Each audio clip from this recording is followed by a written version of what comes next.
Alrighty. Well, if we are all here, which it looks like we are, and we are all ready to play, which I hope we are, if someone is willing to give us a recap roll from 2 weeks ago, give us a recap roll in the chat. I've got 2 right now, so if anyone else wants it, I will pass. Let's see. I'm maxed out with my birthday inspiration. I'm at 3 of 3 as well. Alright, I guess I will do it and give it to Arl. Yeah. Well, if everyone else is maxed out, I'll do it. Okay. Because I've got 1 spot I could have. Oh, yours, brother. Alright, I believe at the start of the last session, we basically left Bryn Shander. The soup kitchen was going well. We hadn't really had time to find out if it was going to create any issues, but at the time, for like the half a day or so that we were running it, nothing had gone crazy. But we needed to leave because the Church of Oral has a statue that's basically mind controlling everybody, and we don't have a good way of diffusing it. If we just destroy it, it'll explode, take out the city, a bunch of people will die. But the sheriff has told us about this location off to the east, northeast, where possibly some sort of power source, something powerful could reside that could help us. If not, at least we know that the Red Yeti's there, and we can solve one issue, which is the Red Yeti raids that have been happening. That also interesting because it has Gaiman's face. I mean, not Gaiman, Avalus's face. When we looked at it in the mirror. So we've traveled through a snowstorm. We stopped. We rested. Gaiman got a new weapon, which I'm not sure if it's been named yet, but they got a new axe made out of the Rimmerhaz fangs. We slept somewhere, probably around Icewind Pass. The next day we made it to a camp just to the west of this spire, small spire sticking out of the ground, where we found that these people, probably some scouts from Bryn Shander, some of the sheriff's men, had been checking on this location. They seem to either died and come under a zombifying control of the spire, or had become mind controlled. In some way, they became zombified and headed towards the spire. And as we caught up with their bodies, they attacked us. We put them down, made it rest of the way to the spire. The Red Yeti, I think, taunted us a little bit. Maybe that was the Red Yeti. And we've just found a slip and slide type hole to go down into inside of this thing that we've found. There's a bunch of flayed flesh and runes and power and radiation, and sort of a bit of a mystery right now, and we're about to dive down in there. Excellent. You may take your DM inspiration. Now, everyone, we've got a serious factspiration here. Your factspiration question: what decision would the party make for your character to consider splitting off from the group? So pretty serious here. We'll see what we've got to say. We will start with Lotus, Evilus. What decision would the party have to make for you to consider breaking off? Well, despite what anyone may think, Lotus slash Evilise is chaotic good, and a chaotic thing being that everyone else in the party is good aligned, would take quite a bit to do that, but it would have to be if everyone decided, like, you know what, we're not gonna worry about the Mind Flayer ship, you're on your own for that. And she'd be like, okay, peace out, and then she'd just start walking off into the cold, hopefully with Watto with her, to hopefully they would figure out how to fix it and head back to Earth. I can see that. Well, you have earned Faxpiration. Let us ask the same question of Avalus the Druid. So, some may think that Avalus's line would be, not helping to find the Eladrin, but he actually sees that as a very personal, selfish quest. So, if people want to join him, fine, but it's kind of his own thing. His line would be if somebody wanted to give up on ending the long night, the long winter. If they somehow sided with Oral, if Oral is indeed the cause, and somehow, disrupted the balance that he's trying to achieve by restoring the sun, that would be his tipping point where he would leave. He's that's the only reason he's with the party, is he doesn't think he can do it alone. So, friends are great, but yeah, he's on a mission. Completely understand. Well, he's on a mission from God. He is on a mission from God. Alicia's answer as well, since they're not here. I would put dollars to no donuts on that. And everyone, you guys, I believe, can award yourselves Faxpiration through the status effects if you right-click your token in the Super Saiyan Aura. Now, Gaiman, same question for you. Yeah. Yeah. Anything that is like cowardly. I understand that, discretion maybe been the better part of valor, living to fight another day. But doing some straight up cowardly shit. Not like a tactical regrouping. I mean, just like, fuck it, no. It could be, just saying, hang it, not gonna, fight against Oral. It could be, a justifiable fight. Just turning tail and fucking off. If you show yourself to be a coward, I'm gonna write you off pretty much.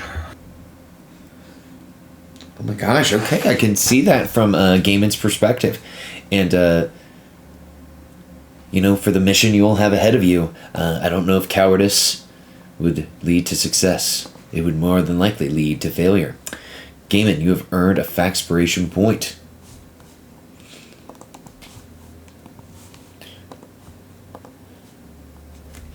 Akia, last but not least, same question for you.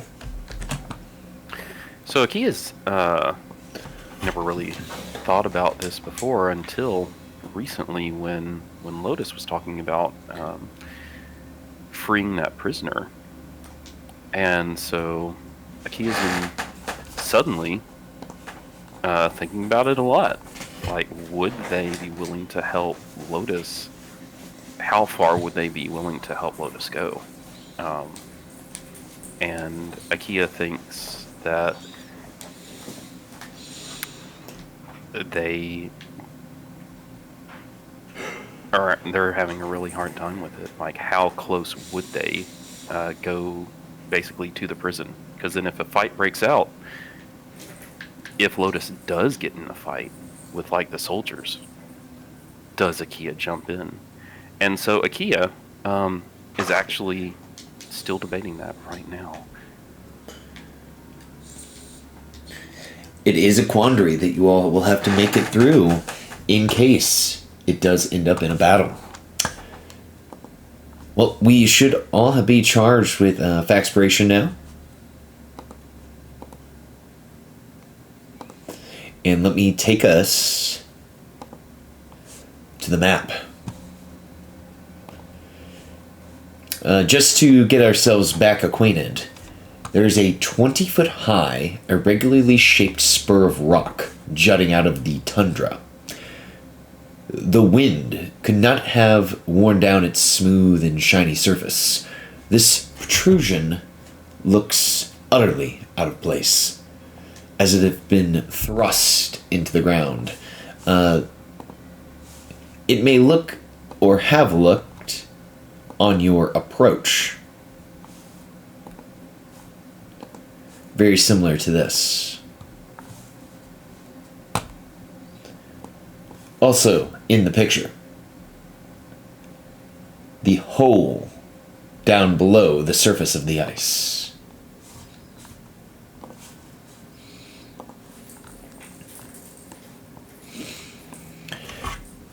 So we reconvene back near this lost spire. The hole down towards this seemingly lair of the Red Yeti waits for you all. I thought Gaben's like, I'm in the hole. I'm going down. No. I am observing the hole, and I'm looking for. I'm going to resist the temptation to make a butt sex joke. I'm going to look for the best place to, set up, pitons and tie ropes so we can safely traverse downwards. Absolutely. Same thing. I've got those on me. Hey, DM, could you remove my ability to see through the cameraman?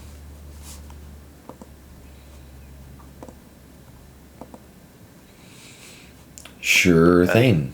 Appreciate that for immersion purposes.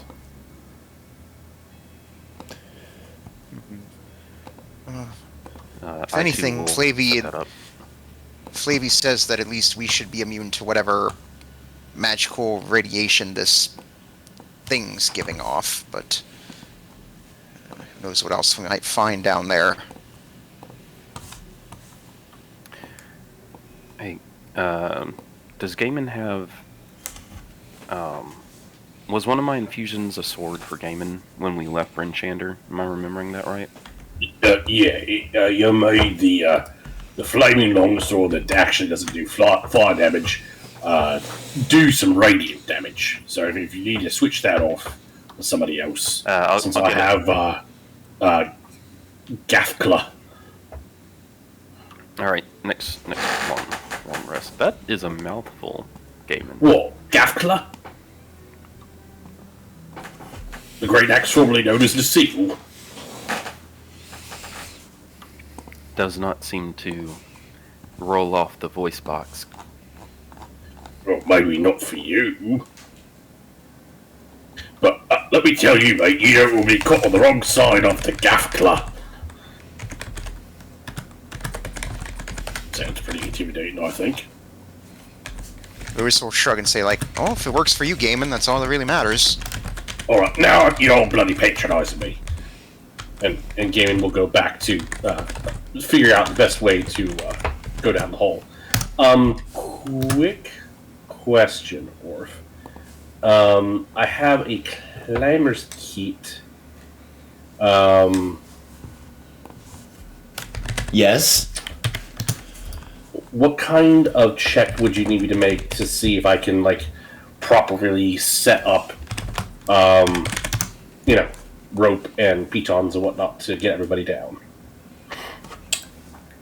So, in the climber's kit description, you use it as an action to anchor yourself. When you do, you can't fall more than 25 feet from a point where you anchored yourself. Okay. So, you can just use an action to start using your climber's kit. I don't need any checks if you want to just start using it. So what I'll do is I will light a torch, drop it down the hole, and then I'm just gonna, see how far the torch falls. And if it falls, if it's falling a long way down, I'm gonna wait and see how far it takes to fall. Absolutely. As you start to drop it down, the first thing that you notice with your keen eyes, Gaiman, and maybe the keen eyes of your allies around you, is that you notice that there are several clumps of red fur near the entrance of this hole.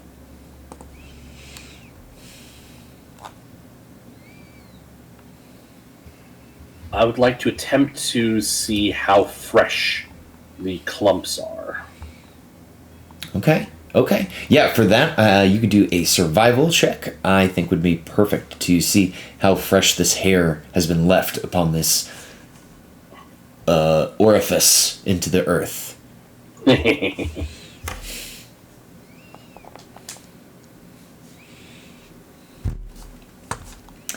This is fresh What a hair. spread. This hair must have been just left today, if not hours ago. We brought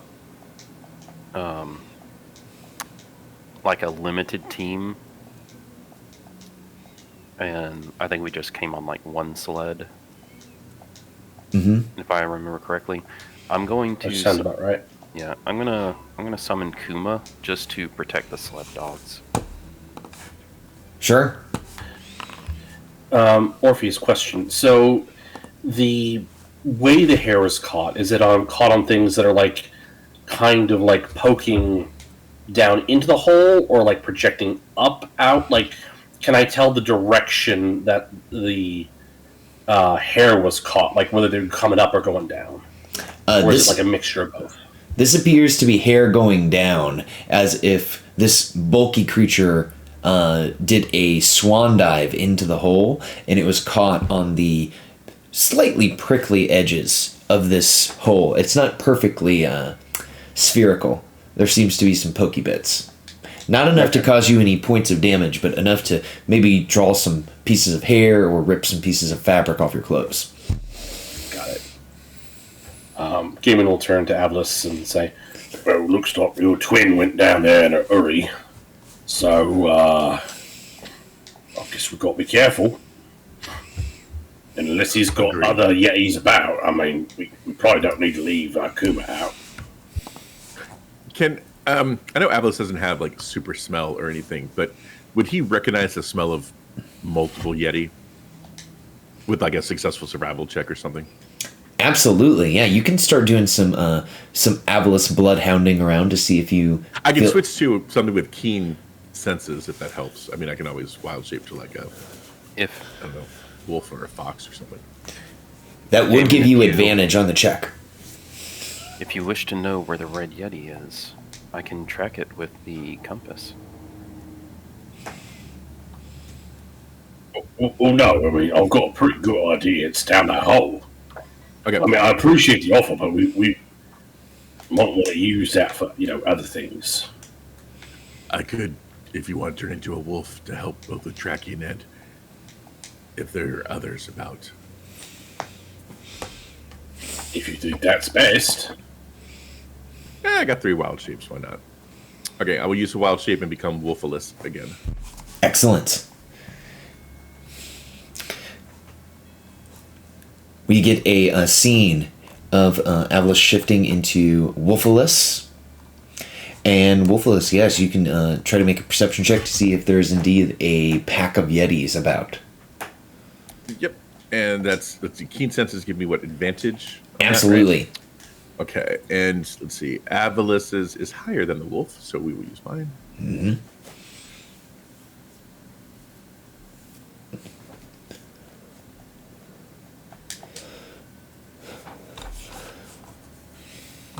Oh, I don't know if that rolled us the wolf or the Avlis. Let me try again.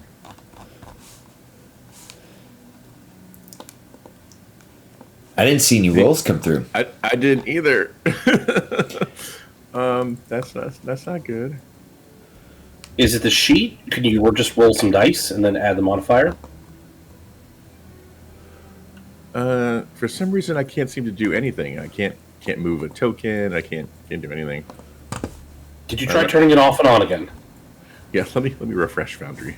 Sure. As that's happening, does anyone else do anything with the very large hole in the ground or the surrounding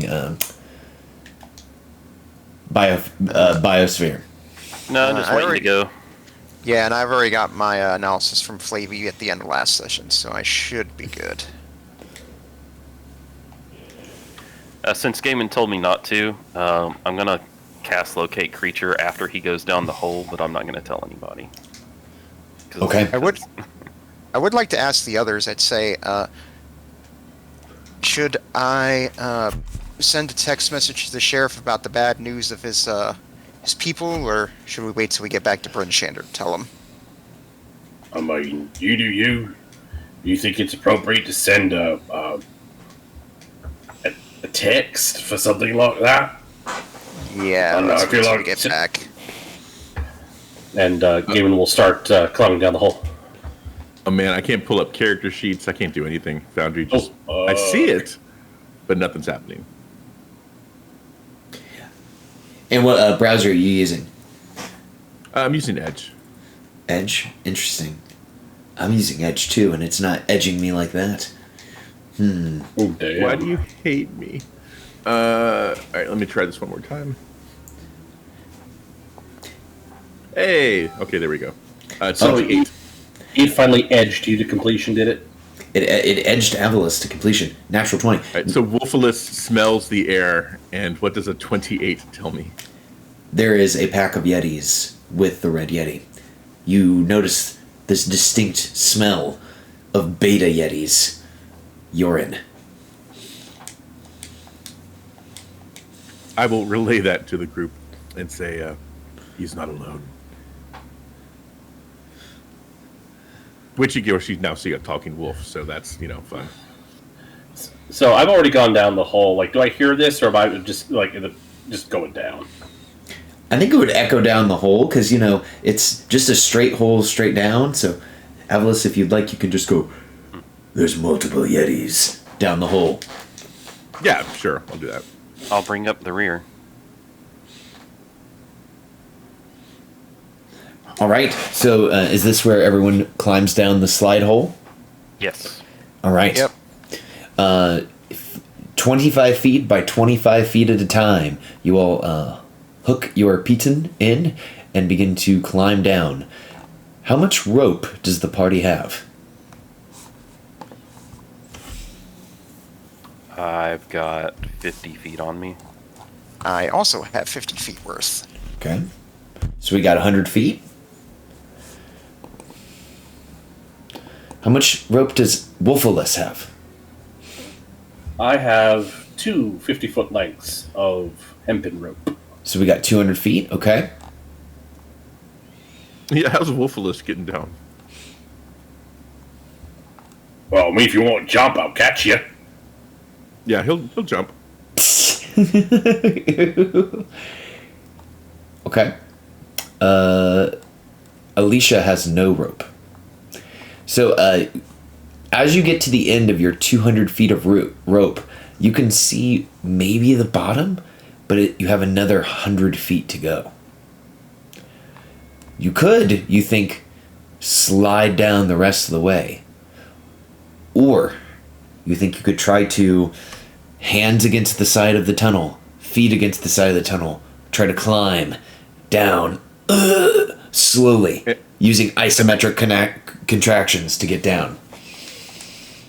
That tunnel's way too small for a eagle or giant owl to kind of glide down, right? Absolutely, it is too small for a eagle or a giant owl to fly down or glide down. Like just kind of like Yeah. Okay. Yeah. Yeah, try it and you'll end up being a feathery butt plug.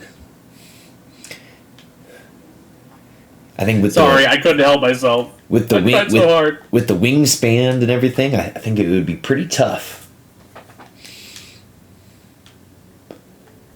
Ooh, what about a giant spider? I think a giant spider might be able to climb down it. Yeah, and climb down. I don't know if people can cling to a giant spider, but I can make a web. There you go. You can just start leaving a web trail down for everyone. Oh, would a giant spider's web, would that be able to, if I go down my own web, would that function as a rope? Yeah, that's really cool. I would say you could leave behind a web from your spinnerets for everyone to kind of shimmy down. Yeah. As everyone's way down there and I'm still at the top of the hole because I can't jump until they're at the bottom. I'm like, hey, I could become a spider. Don't know why I'm offering that just now, but if you need more rope. I'm good, mate. I'm good. Okay. Well, I wouldn't mind. I mean, it's a bit unusual, but if sounds like it'll. No, I'm good on spiders, mate. We don't need a giant spider. It's not just it's just our friend Avalis, Gaiman, turning into a spider. Giant spider! And Gavin starts hurrying up and climbing down faster. It's still me. It's not like I would have crazy. It's still a fucking giant spider! I'll lean over to Avalis and whisper, it's like, I think Gaiman has arachnophobia. Noted. I don't know why I said that all creepy like, but Because you have a morbid sense of humor. And by you, I mean Avalis. So if you want to finish climbing the rest of the way down, I will need an athletics check to see if you guys can maintain the rest of the 100 feet, doing the Jackie Chan isometric contractions to keep yourself going down the wall.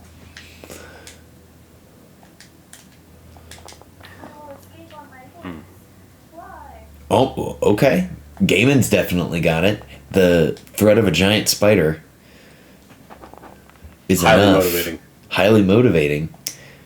Okay, so I think everyone has seen either Police Story or De Bronx, so you guys know the Jackie Chan maneuver to climb up the wall using your hands and feet. And you can make your way the rest of the 100 feet down. They're still waiting for Avalis at the top of the hole. I would say Yeah, for Lotus, sorry. for Lotus, more for her, it's like she's just remembering. Oh, Matthew's got his hand raised. Oh, no, that was so I don't interrupt. Oh, So you finish Alright. what you're saying, and then I'll go next. well, I was thinking more like it's probably like Lotus remembering like a company retreat and they did like the rock climbing thing. That makes sense. So, Matthew, you have your hand raised. What's up? I'm gonna say, I'm gonna try something just to see how it works as an experiment, and I'm gonna cast Disguise Self and turn place an illusion over myself so that I look like a Yeti. Okay. You look like a medium-sized Yeti. Yep. Okay.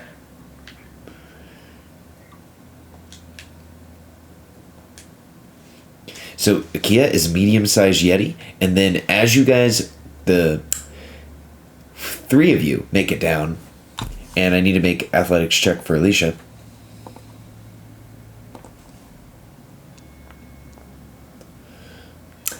As mine's at least better than Alicia's. As the three of you guys make it down, a Wolfalus crashes into the back of you, and then right after them, Alicia crashes into the back of Wolfalus as you all tumble into the next map. Ow. Oh. It's like watching the breakthrough in a Tekken stage.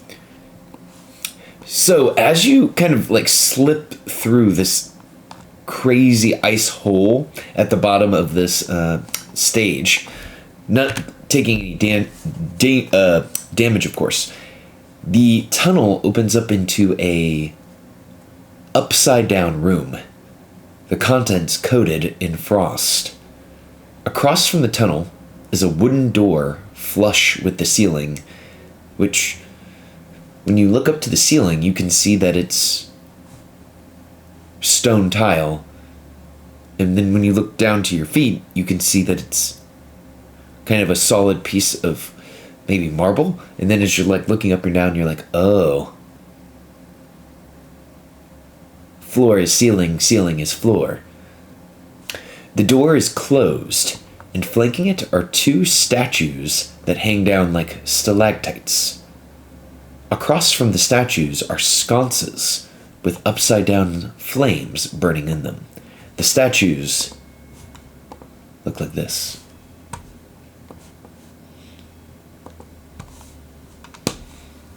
It look to the others and say, how does a skeleton have a beard? How the bloody hell does a wolf think he's climbing down a fucking tunnel?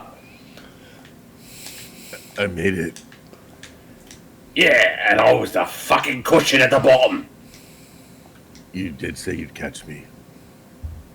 Yeah, I said I catch you, and I caught you, and Akia, and Alicia, and Lotus. I caught everybody on my fucking noggin. Oops. It's alright. No harm done. Let's just be smarter next time, yeah?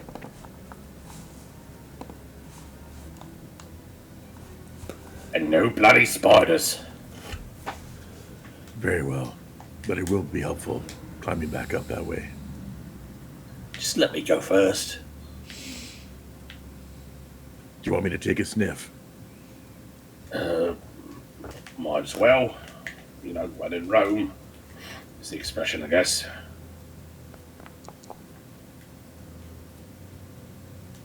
That would actually be like 25, because it would be Avalis, not the wolf. But 23 or 25.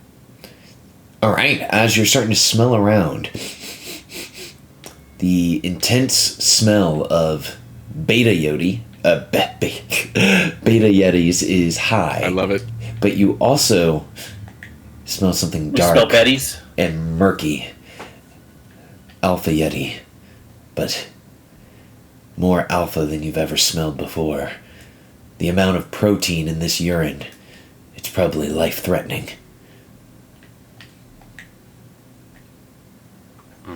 And I'll relay that they're definitely on the other side of the door. I mean, does it smell like this Alpha Yeti is like on its grind set? Like it's gone beyond Alpha. It's pretty strong. So, Aki's trying to figure out what this place is. Are these statues giving me any sort of clue? These statues, if you would like to know more, you can make a investigation check on the statues. Yes, please. Would you like to know more? You notice that the statues are staring kind of odd. They're not looking straight ahead. They're almost tilted. Maybe that's because they're upside down, which, fair enough.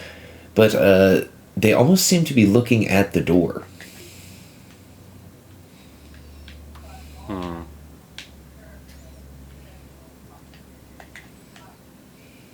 They almost look like they're looking at the door, or is it possible to like follow their line of sight, like a point? These statues give me a strange feeling, but I can't figure it out.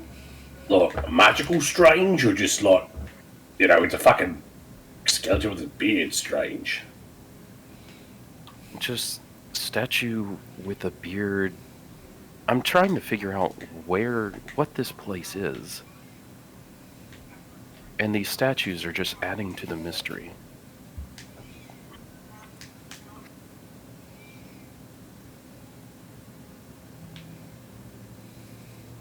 You said this is a wooden door? Yeah, there is a wooden door. Does it look like it was added later? Or is it built like... does it look like the Yeti added it, or is it part of the structure? This does not look like Yeti built door. Avalis can confirm on the construction there. You do notice, as you're staring up towards the door, everyone, that the ceiling, now floor, you see that there are runes carved delicately into the stone. The 8 runes seem to be emitting very, I would say, dim light, casting eerie shadows across the room. The runes are in a semicircle. Do they match any language that we know? If you would like to know more, you can make a Arcana check on the runes. Yes, please. And as you're doing that, Gaiman, you notice, because you have a very high passive perception, that the statues are tilted for sure towards the door. Let's see, the result of your Arcana check here is a 26. I have a high passive perception? High enough. Okay. It's 10. Because my perception's 0, my wisdom's 10. You sure Yeah. you're looking at my stats?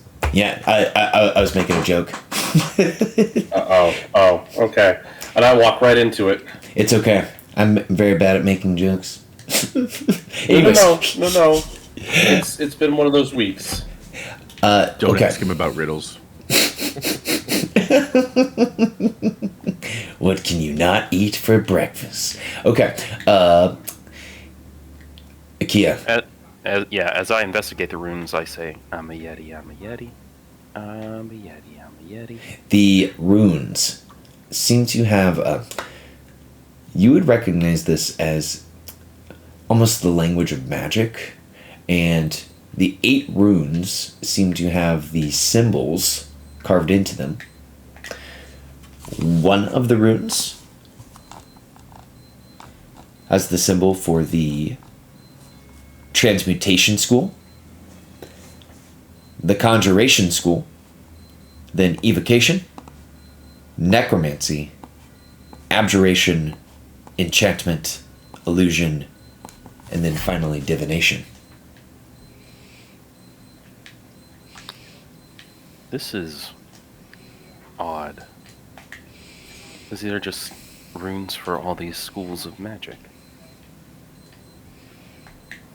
Well, I mean, is it like the gates where we came across the wolf and the hag? Are we having to use magic that aligns with those schools in order to unlock the door? I'm not sure that. Because I'm a little hesitant to touch it. Because if there's a bunch of runes, I mean, that door could like fucking glyph my ass if I touch it. It's possible, but it could just be decoration. Like, look at us. We are magically inclined people. You know what I mean? I take your meaning, but I've not known a nerd not to be like, I'm going to show off and I'm going to set you up the bomb. Like,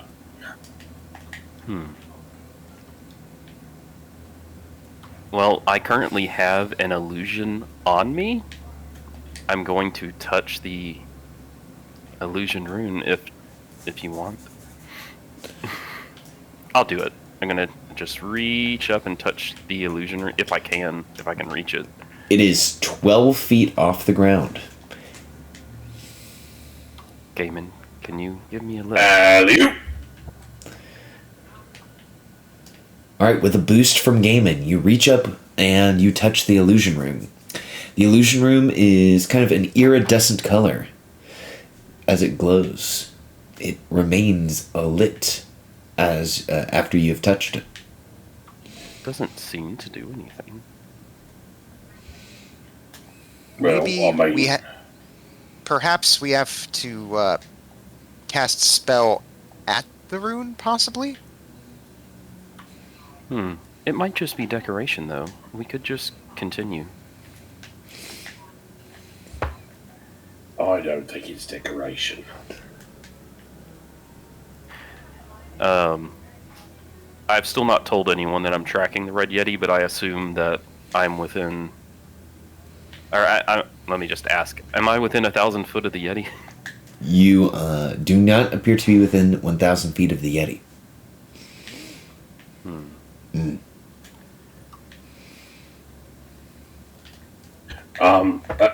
Okay, is there a glyph up there for like enchantment magic? Enchantment. Enchantment was one of the schools you mentioned, right? Yes, all 8 Yes. schools are represented. Okay, in that case, I'm going to, looking at the glyph that is pointed out to me, I'm going to cast command on the glyph using my crown to try and light it up with the magic. So I will say, reveal! as you cast the command spell on the glyph, it becomes mesmerizingly purple.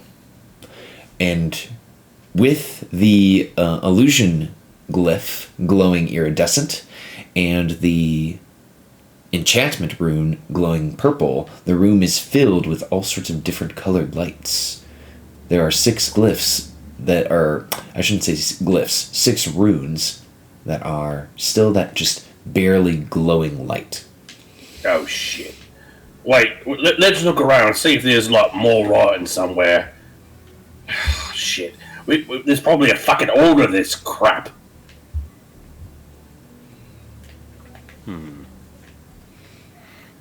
Gaiman's gonna start searching around, trying to see if there is an explanation somewhere.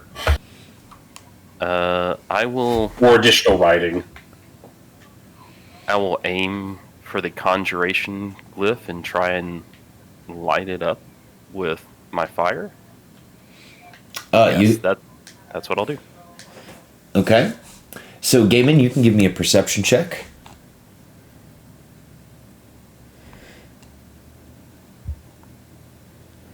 I feel like this is significant, so I'm going to use my last demon inspiration. Absolutely. Okay, 18. Excellent. And then, Akia, you were going to cast Create Bonfire, is that right? Yeah, on the conjuration glyph. All right, give us a cast.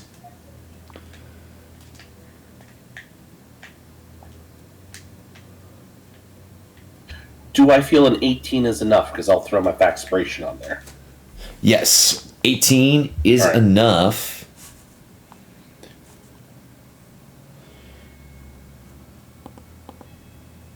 So, as you're looking through the room, Gaiman, you see that there are actually wears and tears kind of on the stone of the ceiling that is now the floor, that you can see that have been made with like clawed feet. And the wear and tear, it's kind of heavy in the direction of, how to describe this? Someone making that semicircular pattern of the runes, and you notice that they started from transmutation, then went forward to conjuration, then evocation, then necromancy, then abjuration, then enchantment, then illusion, and finally divination. That's what you can tell with your perception check. The grooves in the floor ceiling have been made.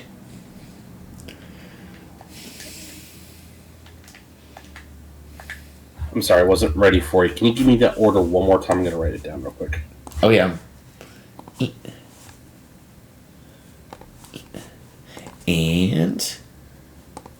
okay. So it went transmutation, conjuration, evocation, necromancy, abjuration, then enchantment, illusion, and then divination.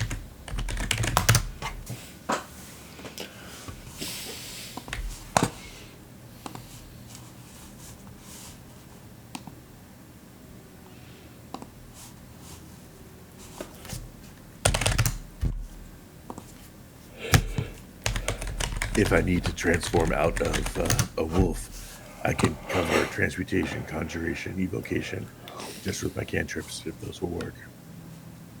That might be necessary. Hold on, Akia. We fucked up the order, it looks like. You know, looking at the claw patterns, it looks like they're, you know, hanging from the ceiling, going around and touching each one. I don't know if we need to touch it or use the magic. I think it's either way. Yes, if they're just using a claw. Perhaps So we won't need the magic. I guess we need to sort of clear the combination and start fresh. Is there some sort of reset button?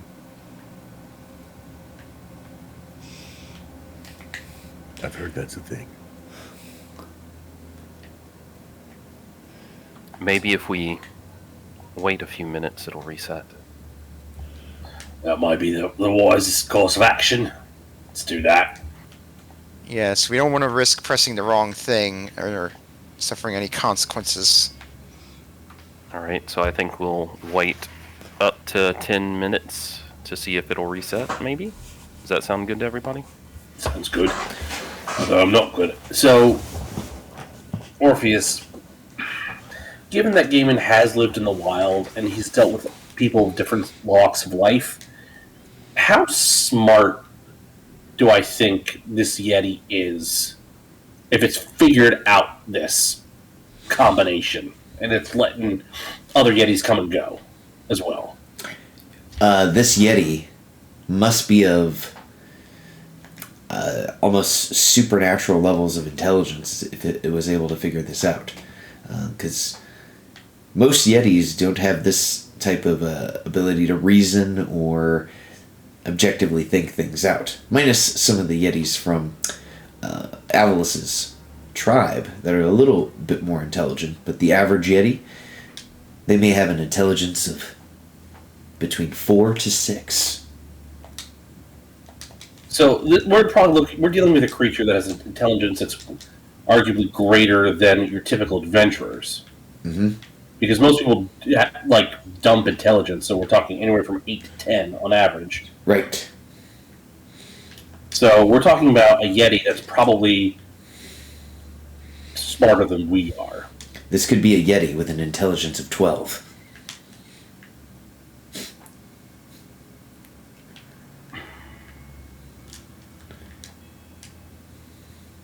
Clever girl. Yeah, that's kind of worrisome. And Gaiman will share this thought process with the party while we're waiting. Then that means it can probably talk and reason. So, Well, I mean, they can communicate. I don't know if they can speak different languages, but I mean, you speak Yeti, so you'll definitely be able to have a good conversation. But I'm a little worried about how this is all going to go down. Right. I'm not really sure we can really reason with something that's been skinning its victims and hanging them outside as a trophy. Oh, and DM, I lost concentration on locate creature. Just so you know. Oh, because does it only last 10 minutes? No, because casting bonfire, like, at all, removes the Oh, it's a concentration spell. Oh, yeah. So you would no longer be able to sense within 1,000 feet if the Red Yeti is coming. I'll do it again later. Maybe. Alright, so we wait 10 minutes and see if it resets. Up to 10. After 10 minutes, the lights of the door, or the runes near the door, go back to dim. Okay. So I have several transmutation cantrips, if that helps. Alright. I mean, it solves the reach problem, but I mean, so long as we're only using limited resources to do this, I mean, I can, hoist somebody up and we can touch the damn runes. Yes, let's try just touching them first. Well, I mean, cantrips won't. Never mind, it's fine. Just to... Well, I know cantrips don't cost resources, but I'm just saying.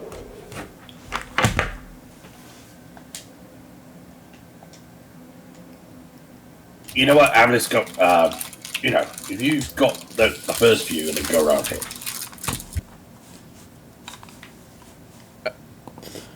I wonder if you think touching is all that's required, that it might be advantageous to stay in wolf form so I can sniff out. Right then. Alright, yeah, makes sense. You can let us know if, good old Red Pants is coming.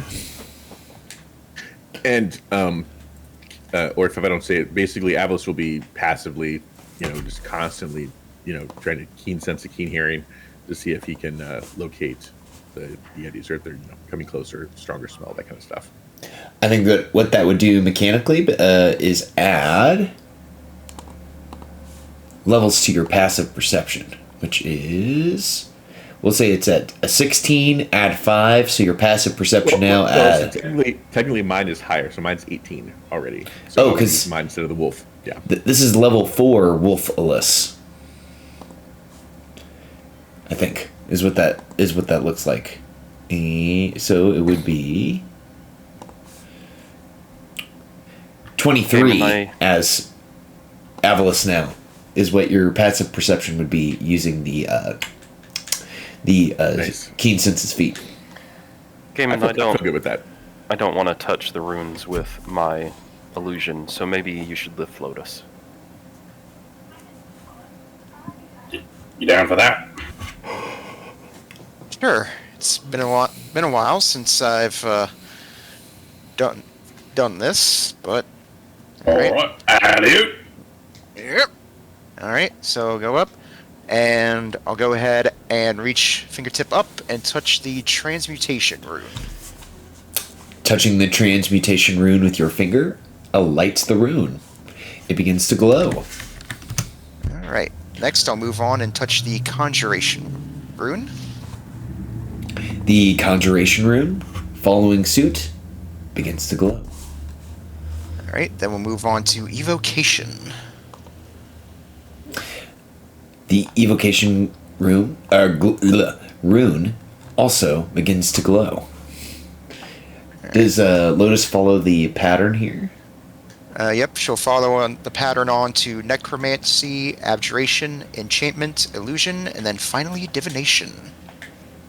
One by one, all of the runes begin to glow until all 8 are glowing, kind of weaving the room in an almost rainbow of colors. As divination is finally struck, you guys hear the sound of unlocking as the door that was on the floor, but now the door that's on the ceiling, now drifts ajar. As she does, Lotus just makes the Legend of Zelda sound. Do do do do. Do what?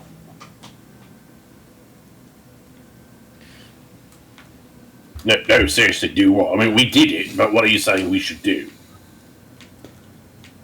Oh, no, it's from this game I played of Elven Adventure. He would go into various temples, and whenever he solved a puzzle, it would play a sound like that.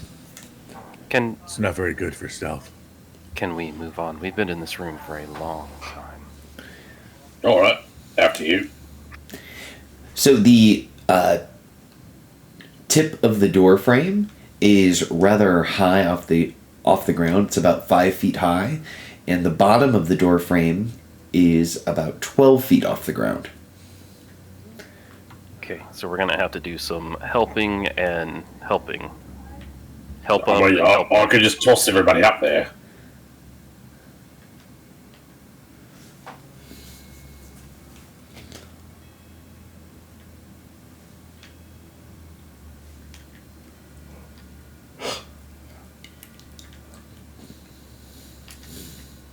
Is that the plan? Is Gaiman going to give everyone the alley-oop? Sure. Yeah, I'm fine with that. Avalis, I apologize in advance because I'm going to have to grab your ass to like toss you up there, mate. Hey, cave in.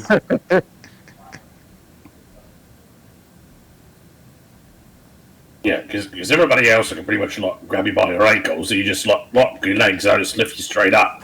But you're like a big old doggy. And I have to like, grab It's your butt. okay. Okay, one by one, each of you can get tossed up, and now you are in a hallway. At the terminus of the hallway, you see that there was a staircase, but the staircase has been filled with tons of rubble. Let's pick a door. Do I smell anything behind my door?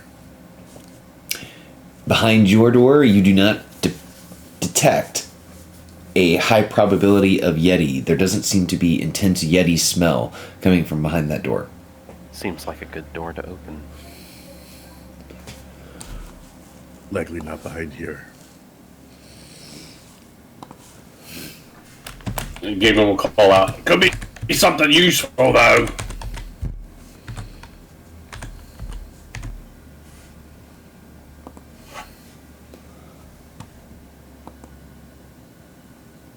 So as you walk in IKEA, this room contains shattered and jumbled equipment, much of it near two heavy wooden work tables, one on its side, the other upside down. Following suit, you are still walking on the ceiling and climbing over the top of this doorway. It appears that all of the furnishes that weren't securely bolted to the floor are just shattered against the ground.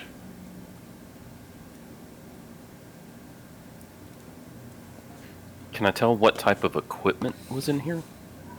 This appears to be arcane crafting equipment that is very old and very decrepit at this point.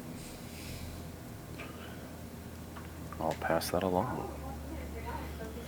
Lotus opens up her notebook and starts flipping through some pages, and from some things I've read in the library, what I saw outside and what you've seen here, it's like, could this have been a wizard's tower at some point?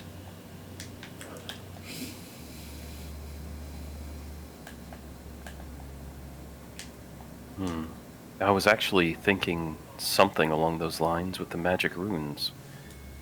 You know how wizards love their schools of magic and things.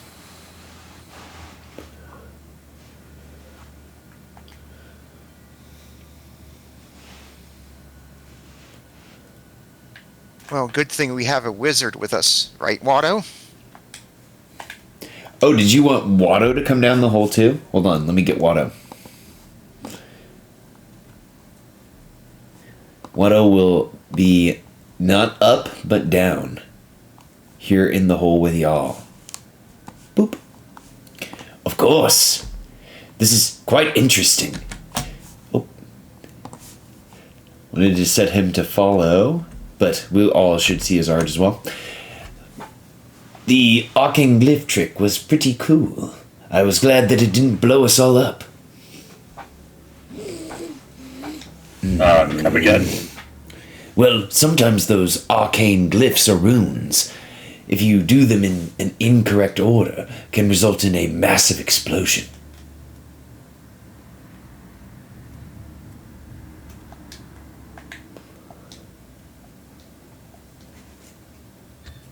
I mean,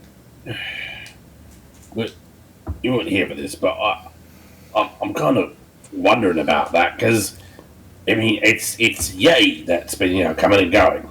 Like, even if it is fairly smart Yeti, I mean, I don't think it would have just figured it out on its own. Like, someone would have had to show it, or like, it would have been able to figure out the code on its own if there was, an explosive component. Gaiman brings up a good point.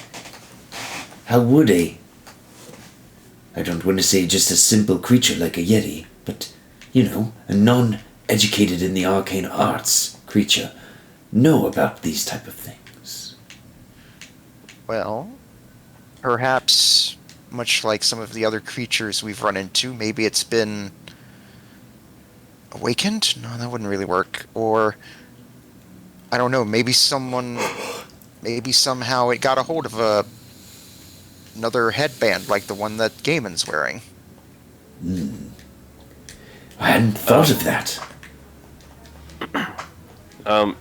I'm pretty sure I asked this last time, but I don't remember what the answer was. Did we ask if this stuff looked like it was if the tower was made of shardlin?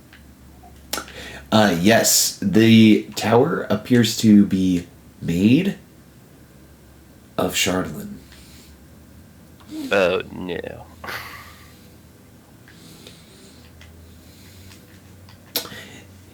Now, this is the outside of the tower appears to be made of that type of material. Inside, you see mixtures of stone, of marble, of wood. So it's not just a solid shardlin situation. Mm-hmm. Everyone try to avoid touching anything that looks like Shardland. We don't want a corruption situation again. So just nod at that. Alright. And I'm gonna try and open the next door. Alright, you open the next door. Let me tell you what you see. The floor of this room is covered with shards of glass, frozen pools of spilled fluids, and the wreckage of 2 cabinets. In a niche in the far side of the room, a metal chest is bolted to the ceiling. Its lid is locked. Oh, that is going to be trapped.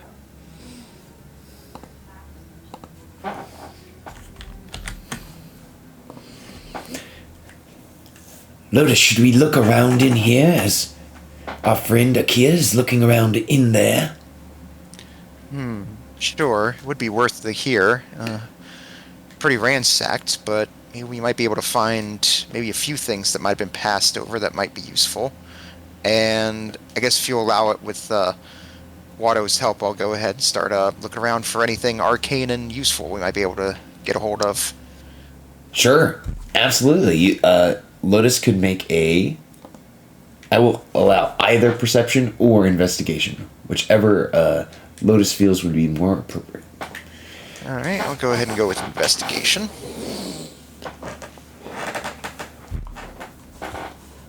Alright, with Watto's help of 15, Lotus, you find a metallic key hidden among the broken up arcane crafting equipment here in this room. Alright, nothing magical, but I'll call out to the others. I did find a key here. Oh, good. Maybe it works for that chest. Here.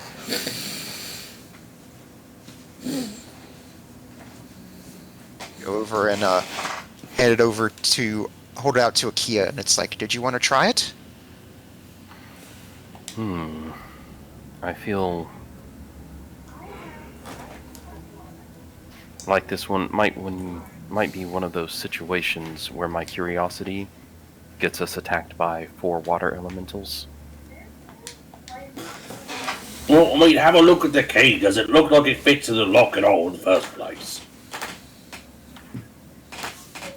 Yeah, I'll take a look at it. Does it look like it might be a match? I would say give me an investigation check as you're looking at the edges of the key and trying to line it up with the lock.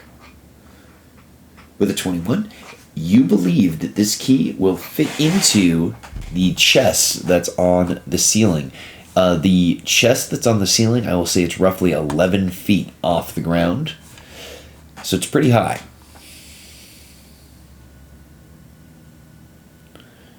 Well, Akia, if you give me a boost up, I can try unlocking it.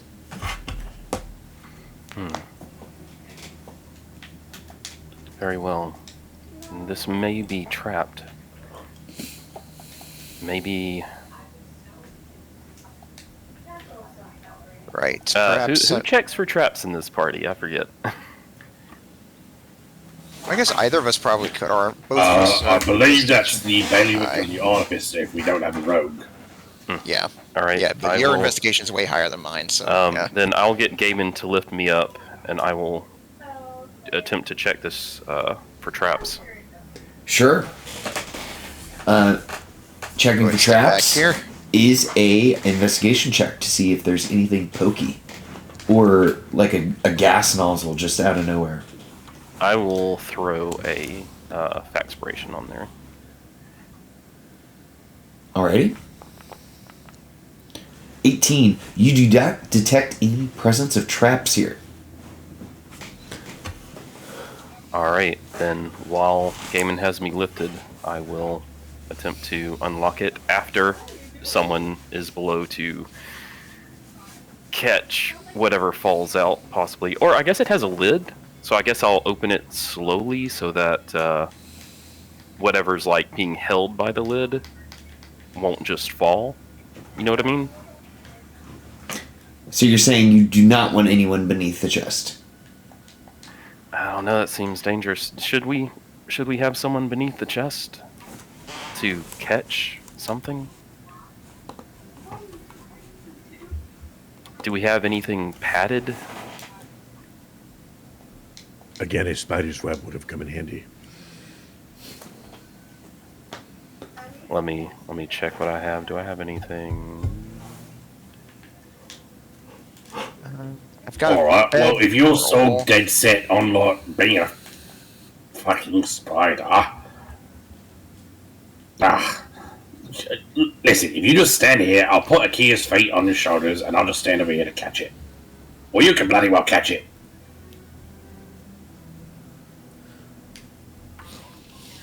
All right. All right. I guess Gaiman is going to attempt to catch whatever falls out as I stand on his shoulders.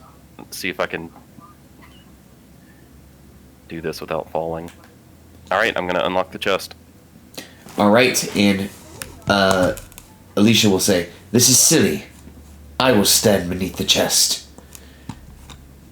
Lathander will protect me. Wolfalus, will you stand underneath with me as well?" Oh no, I'm outside here. Well, all right. I guess it's just me. She prepares, just in case. All right, she is ready. All right. I unlock the chest. All right, the chest is unlocked. The key perfectly clicks it open. All right. Slowly open the lid. All right, to perfectly open this lid, because it's a upside down chest, you're precariously standing on someone's shoulders. Give me a sleight of hand check to see if you can do this without a hitch. Okay. I think this might be important, so I'll use a DM inspiration. Okay.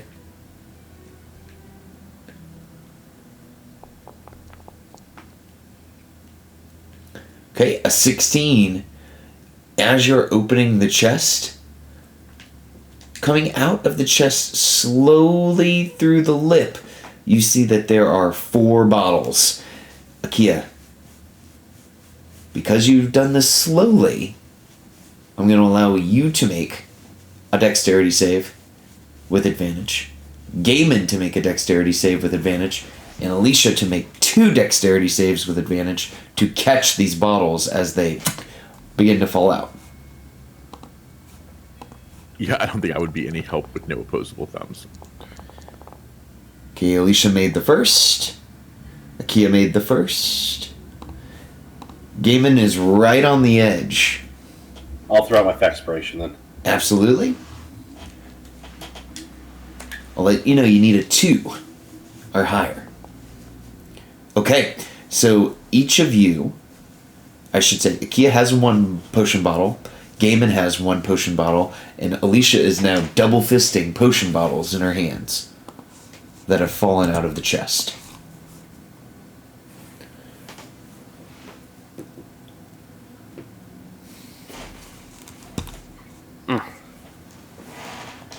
That was close.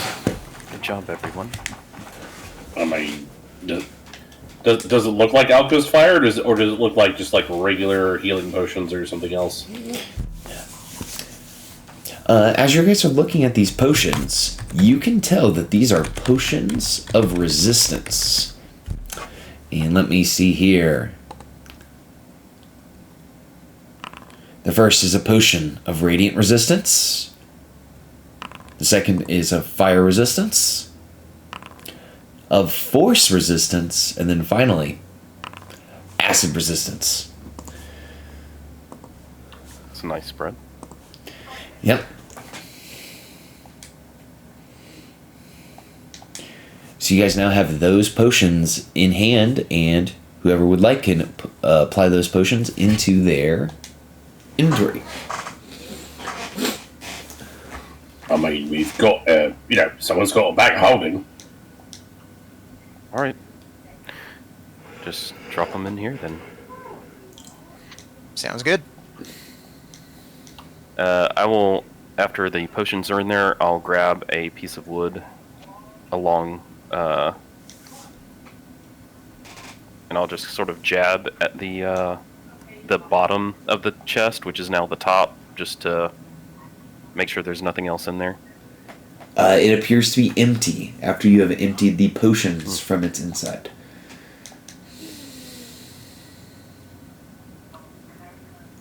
Just a little alcove or anything? So that appears just to be a small alcove. It doesn't appear to be anything crazy. Okay. Anything else in this room before we move on? I'll just look around the room. The room appears to be combed through. This is sort of circular, and those were stairs. I suppose this is a tower of sorts. Can I smell anything on the other side of the door? You smell what smells like almost like rotting paper and wood coming from the other side. Rot. I have no thumb, so I can't open the door, so I will step aside. Unless I'm really good with my dew claw. Maybe I can, I don't know. I've seen dogs open doors before. Oh. Well, but does it have like a turning knob? Does it have a pull down lever? Because then I could probably serious accessibility question. Like, did these wizards develop the tower to age into? Yes. Or are they like old school Merlin where they age in reverse? This appears to be non-accessibly focused wizards. These are door knobs, just old school knob. I mean, old school knob. That sounds like a movie I need to rent. Anyways, there is a door in front of you, Akia.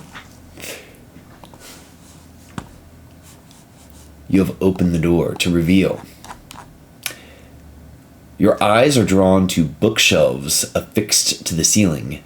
There's spilled contents across the now floor. An overturned table with a broken leg lies awkwardly to one side. To the east, a tunnel descends into darkness.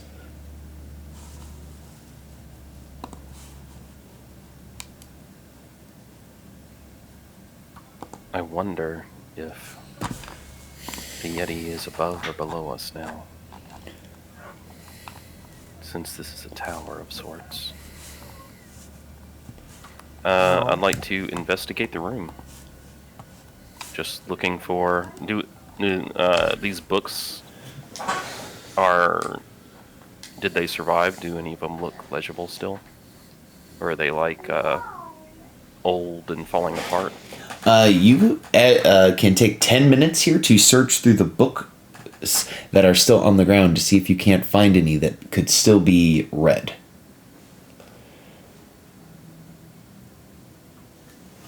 Is that a big old hole? Yeah, there's a big old hole in the middle of the room. There's another hole. I'm going to listen and sniff at the hole. I'll give you a check.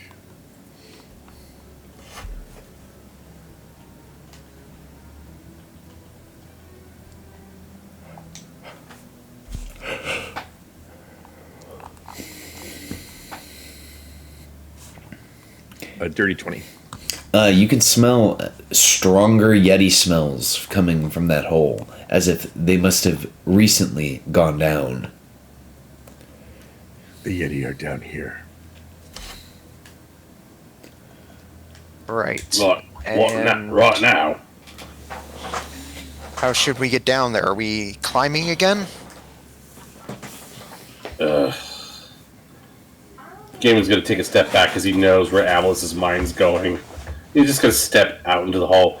I mean, listen, unless we think that, they're not that far down and we can, talk to them, I mean, just make it quick with the whole fucking spider thing. Watto, if there's any books you think, as a librarian, if any of these could be salvaged, let's just throw them in the bag. Yes, Akia, absolutely. Here, let's take about 10 minutes and really comb through them to make sure that we find what we're looking for.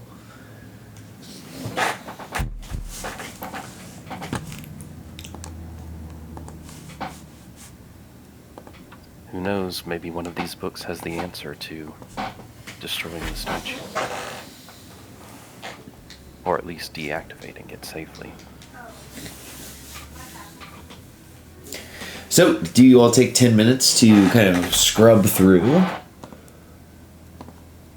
Only so long as Wolferless stays as Wolferless, it doesn't turn into Spiderless.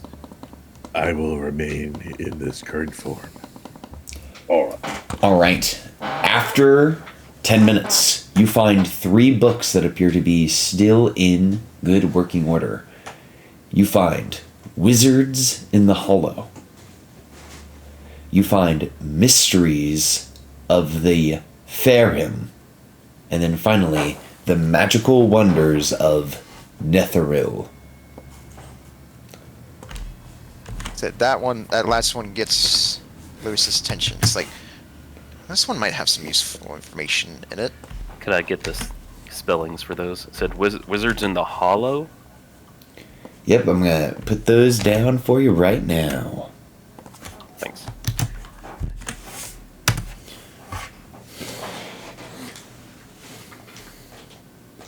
Wow. I mean, not completely, unfortunately, but still. Akia, after speeding reading through one, will look up and turn to Lotus and say, "Lotus, what is meant by a pulsing, throbbing member?" These wizards in the Hollow really like to fornicate. Old randy buggers. And they say wizards and sorcerers don't get along. So do you want to kind of peruse the books to kind of Gaben see will now go out in the hallway. You're making him comfortable. what's exactly inside? It might surprise you that they're not all erotic fiction. I think Akia would wait until we were no longer in danger of being ambushed by Yetis before he actually started reading.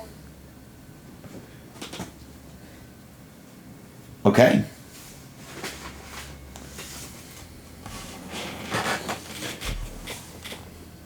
But if Watto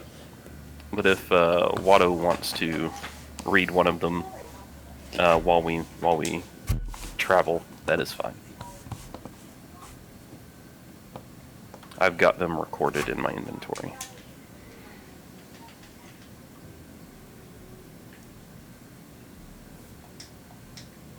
I gotcha. Okay. Gaiman, I believe we've recovered all the books that All right. recoverable. Are those two, done with your insinuations for now? Probably not, but we should continue anyway. Ah, bloody hell. The game is just gonna, toss himself down the hole. Not really throw himself down the hole, but, start climbing vigorously down.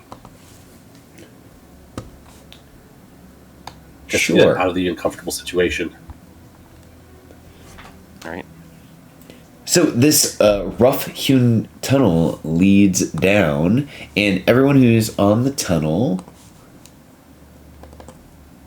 I will teleport you there now.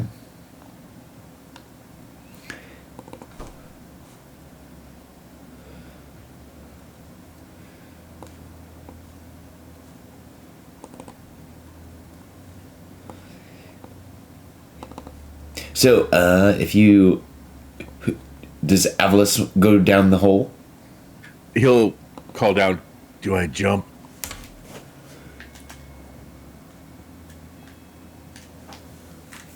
How deep are we talking about? It's maybe 2 feet of decline. The rest of it is just kind of... I wouldn't say you would fall. It's just you're kind of climbing down a tunnel that you could walk down. Well, he said this one's rough-hewn, as opposed to the last one, which was all smooth. We'll just climb down it.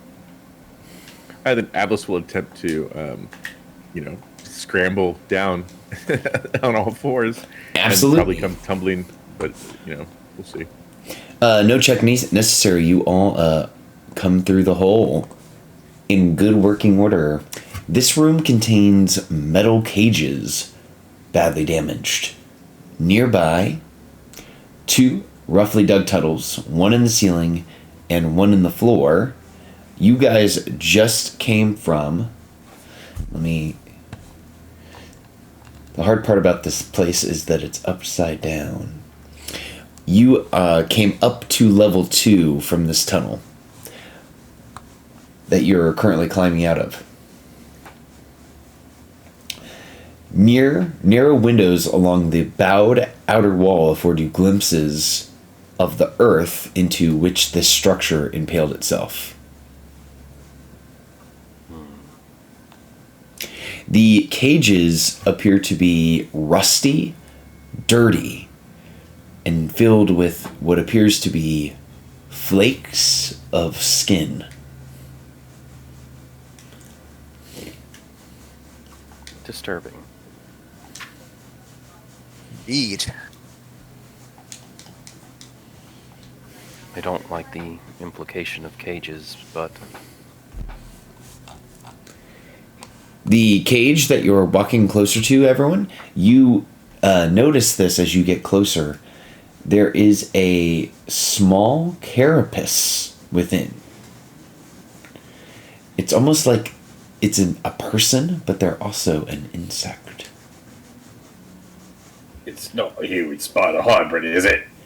This is more like a cockroach human. That's is it not like a much better. is it like a molting or an actual creature? This appears to be a molting, like just the carapace of some creature. Okay.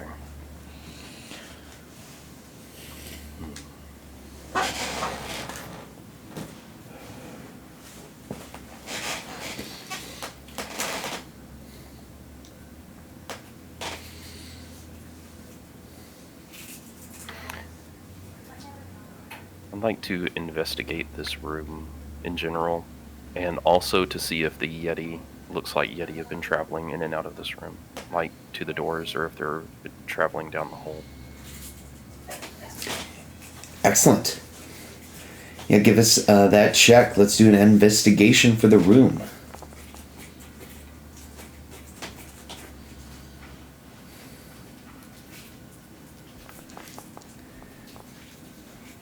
Excellent. All right.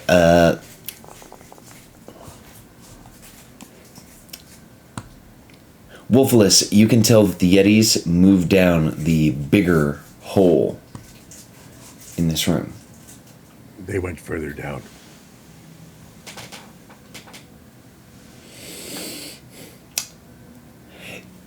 As you're continuing to investigate the room, you notice that the door here must be to a interior space. It seems to open inward. Maybe it's a broom closet. You also know that as you're kind of looking through it, the ground appears to almost have been picked of anything that may have been important. There is just glass and shards and broken items everywhere. All right. Gaiman. Let me show you kind of what the inside of this room looks like if you were a female dwarf.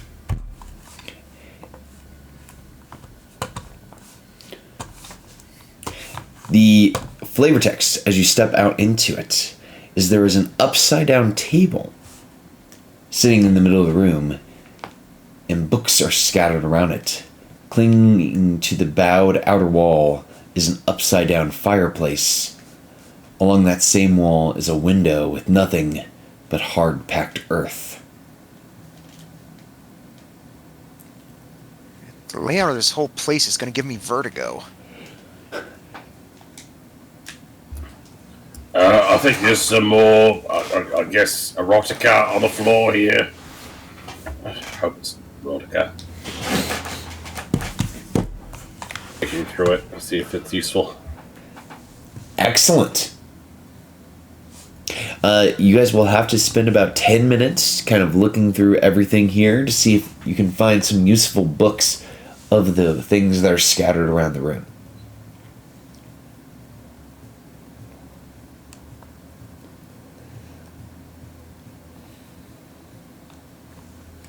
All right. Do you wish to spend 10 minutes in that room to see if you find anything? The room, I'll stay by the hole and read the books that we found in the previous room.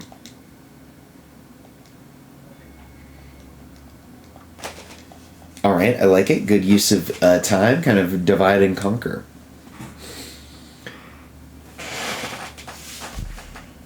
For the crew in the room with the turned over table, you find 2 books that appear to be at least legible and readable. You guys find Ajamar's Guide to the Fantastic,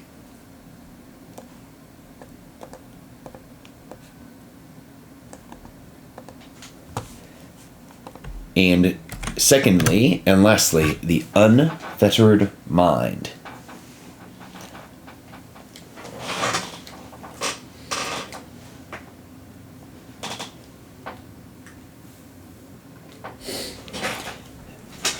Kia, you're spending some time reading these books.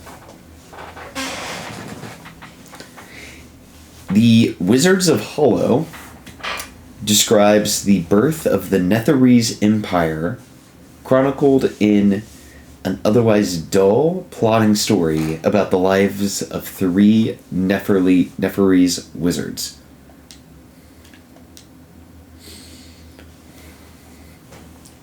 The second book, The Mysteries of the Farim, sheds light on the Farim, telepathic, funnel-shaped monsters of a malevolent intellect that live in caves and Arctic areas. It includes disturbing sketches of them.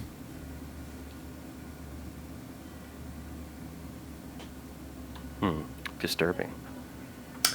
Finally, the last book is a collection of interviews with Netherese archmages who discuss their studies of ancient magic and the creation of the Mythalar.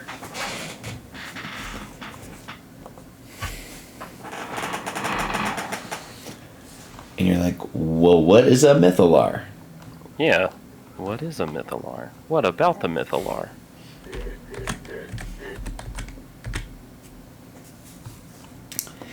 It describes an enormous crystal ball. These crystal balls were almost like mini suns that drew their energy from the weave itself.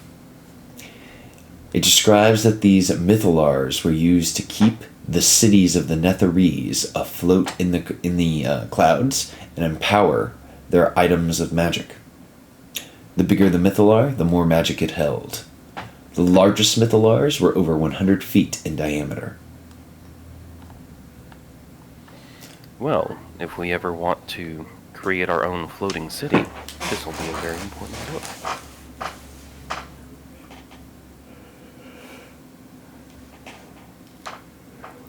I wonder if you could put a Mythalar under Brynshander and lift the city on its hilltop.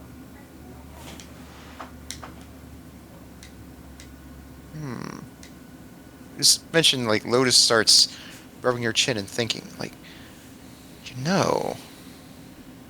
we could get one of those things, maybe it could lift the crashed ship out of the ice, and that could help us with fixing it. I'll put the cart before the horse. Like, we have to, assess the damage before we get into that. Ah, right. Sorry, getting a little excited there. You also need it to be able to move under its own propulsion systems. Otherwise, you won't be able to use it for real travel. Right. It would be a fake working. Well, I'm glad you're here to help me out with this. I mean, honestly, I barely knew about how my own car back home worked most of the time.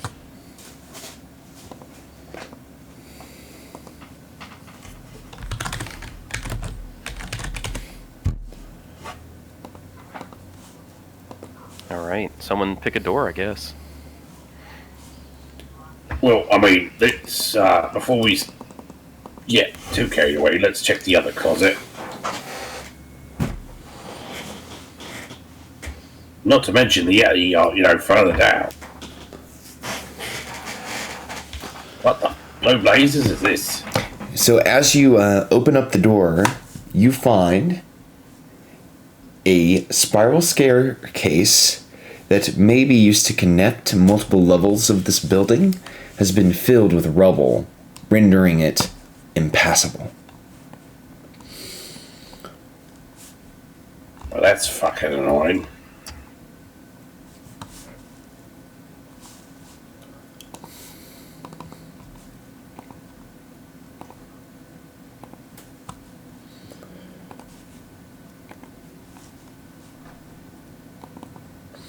So, Gaiman, you see beyond a room filled with the shattered remains of a desk and some chairs.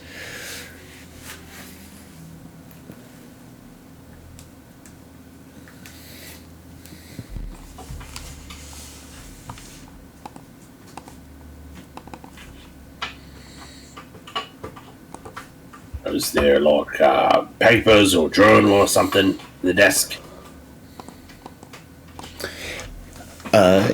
As you enter, you quickly discover that all sounds in the room are muted here.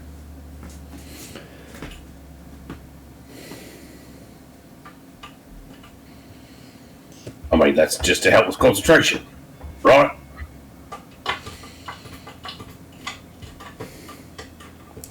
But given... Well, it could... oh, go ahead, Lotus. Sorry. You're good. Those theorists like, well, it could also be a place where they could imprison spellcasters. Many spells require use of magical words, so if you can't use them, that pretty much puts you out of using quite a few spells. Yeah, but why desk and other things? I mean, they're going to prison somebody. I mean, it seems a little bit, bookish for prison.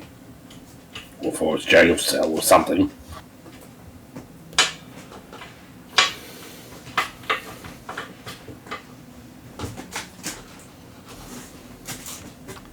I would like to investigate the this room, see if there's anything interesting in here. You guys do a cursory look around the room, and I can tell you with any amount you could roll, you do not find anything beyond just the mundane study-based equipment that they would use perhaps on the young apprentices in that room.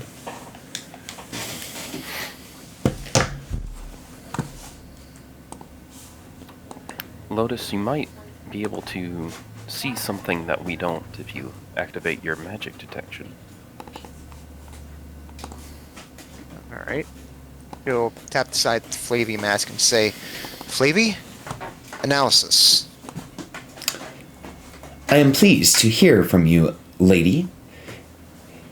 And his version of detect magic begins to scan the room.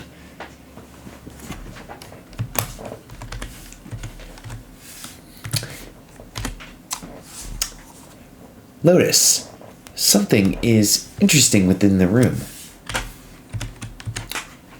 I should be saying within the whole spiral. The outer materials of the spire seem to be filled with tons of arcane energy. The inside of the spire seems to contain much less. I have noticed the small pinpoints of energy seem to be coming from the sconces, most likely. A continual flame spell. right. I'll pass this on to the others, saying like, Flavy's saying that there's quite a bit of arcane energy here, coming from the sconces, and she sort of like motions to them. Continual flame spell. Now, can anyone tell me, in the center of the room there is a table. Has anyone stepped on the table?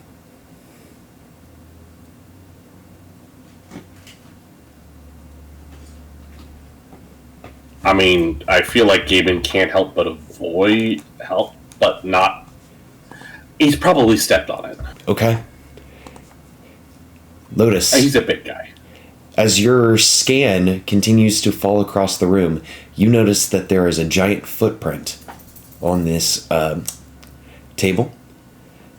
And as the scanning beams of your mask cover it, the table itself begins to shake and quake.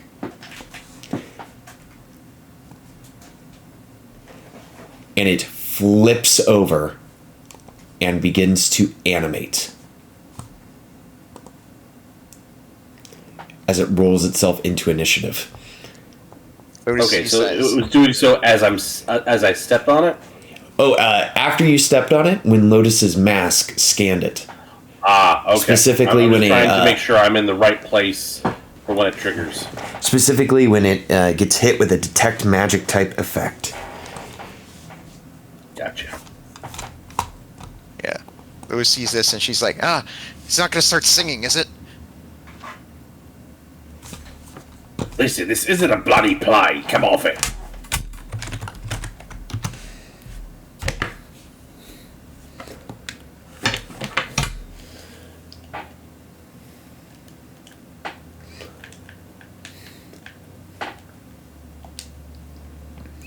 Oh, and what about our other friends in the room?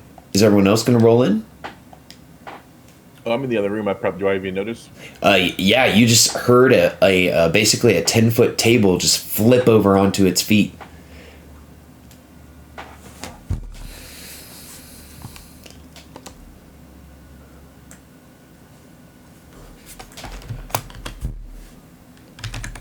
Separate, you stupid token.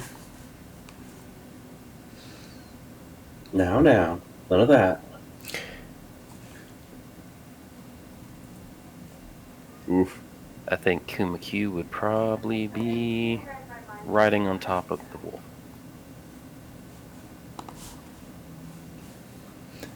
Okay. With consent, of course. Oh yeah, sure.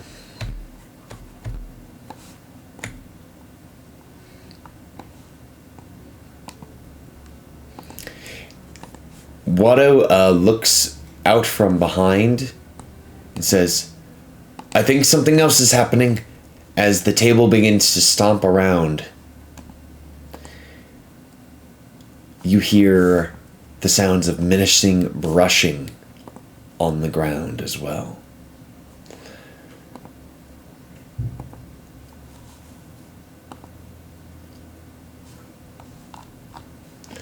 It appears that you all are about to meet the brooms. Now, where is Alicia's token? There it is. All right. It looks like Lotus has won the initiative. Let me put on some fighting music because you guys are about to fight some animated objects.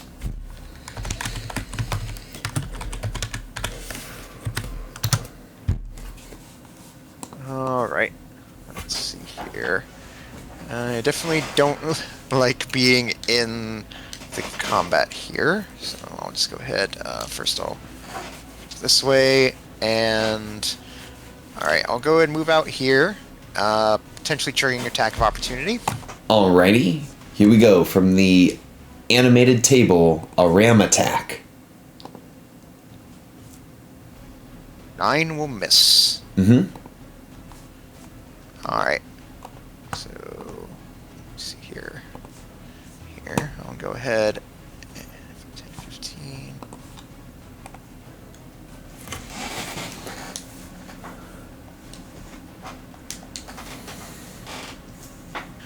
Alright, cool. Got good distance here. Alright, then I'll go ahead, target the table. And then I will go ahead and fling my fastball firebolts at it. Alright, let's see that attack. 24 hits. The table is struck for 6 points of damage. Alright, so it did damage to it. That'll give the table the opportunity to steal. Alright, the table begins to buck and flip as if it were a gigantic bull. It turns its ire on Akia.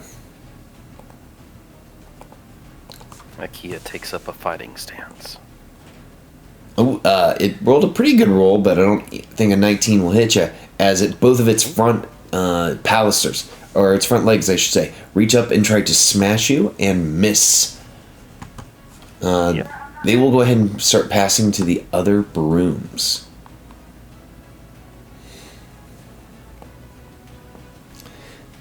And Lois, you feel kind of the breeze come by you as another one of these brooms pops up. And the broom can make 2 melee attacks. It goes for 2 broomsticks. Alright, yep, that one will... first one will hit, so I'll go ahead, take 6, but the second one will miss. So we see Lotus, this broom just flies at you, stands up on end, and just begins to start whacking you with its brushes.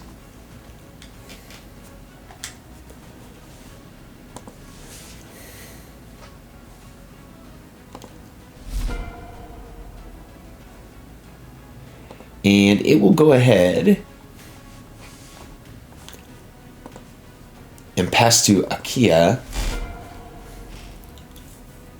Or Avalis, excuse me. Oh, okay. So he is going to come in here. Actually, I guess I'll do that way to get flanking, and let's bring Wolfilus with him, obviously. And +2 for flanking, advantage because of pack tactics, and he's gonna bite because that's all I got. Table versus Wolf. Who will win? That's a 10 total. A 10 total will miss the table. How do I miss a table? Dogs chew furniture all the time. It's true, but this time the furniture bites back. That was just sad. I'm tempted to use my Faxpiration just to hit. Nah. Yeah, it's fine. I will pass to Akia.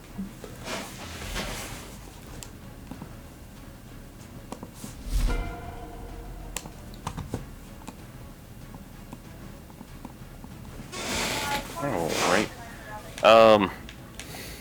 I think I might actually get some more use out of the bonfire since it doesn't look like it'll be able to get very far. So it might have to get stuck. I'm gonna hope it gets stuck in my bonfire. Mm-hmm.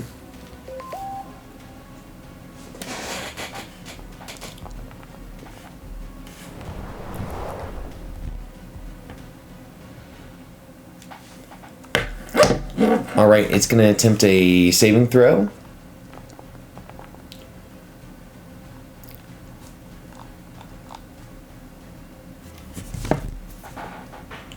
And it is successful in its save. And I need to step away real quick. I just heard some dog snarling, and I just want to make sure they're not going to kill each other. I will be right back.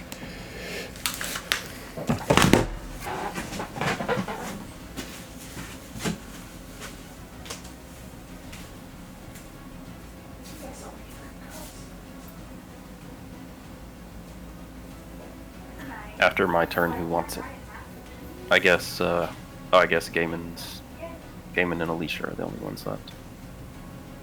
Gaiman, you want Alicia to go first? You want you to go next? That was a good question.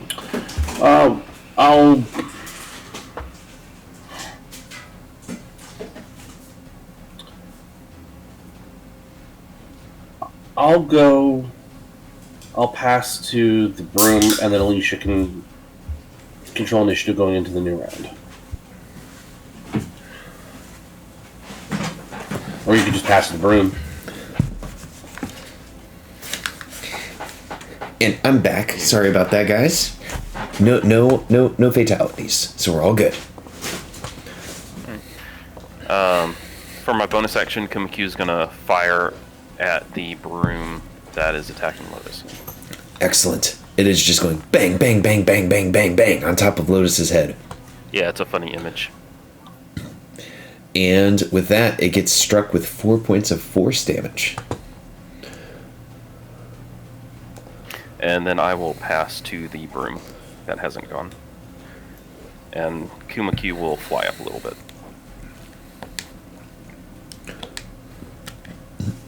Alright, here we go. The hated broom.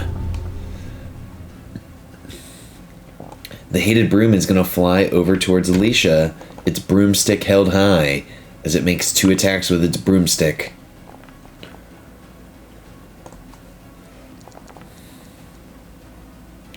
And as it's attacking, does it go, "This is my broomstick"? Yes, it gets all bristled up and tries to inflict as much pain to Alicia as possible, missing each time, and then they will pass to Gaiman. Alright. Gaiman's gonna slide on over here. We will... What did we say the action word was? Breathe? Yes. Okay. As a bonus action, Gaiman will whisper breathe to the great axe formerly known as Lucille, and we're going to attack twice. Recklessly. We're going to turn this into a fucking pile of kindling. Oh my gosh, that's a critical hit. It takes that critical damage. It's bloodied, and from the fire damage, it is, well, on its last leg of this table. All right, let's do it again.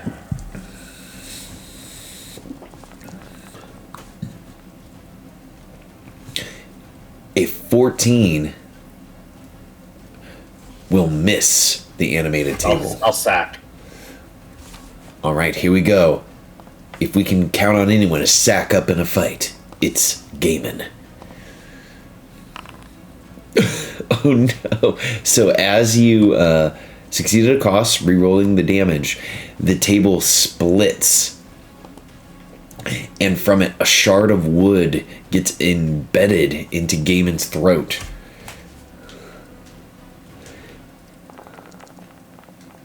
Alright, fresh damage. And,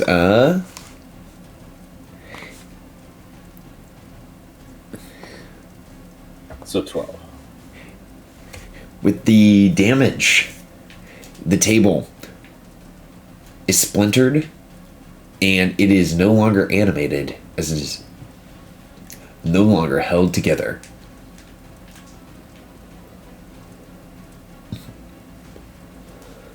And let's see here.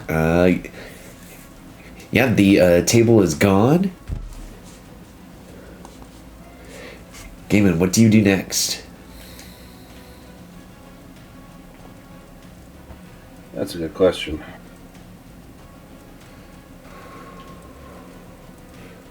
I'm going to go looking for trouble. So I like I'll it. walk in here. And I will pass to Alicia. Alicia looks over and sees Gaiman and says, "Oh no, Gaiman, you have a piece of wood sticking out of your esophagus." Oh shit! Well, actually, we're like, oh shit. Oh god, they've stolen his beautiful voice.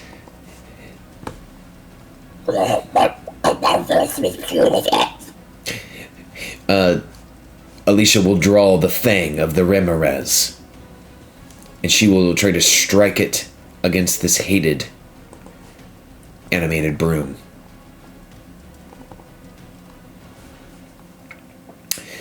She only rolls a 14, which misses the broom. And she goes, "Wow, these creatures are very fast." And then she'll point towards Gaiman and says, "We're gonna need you all the way up." And she casts Healing Word upon Gaiman.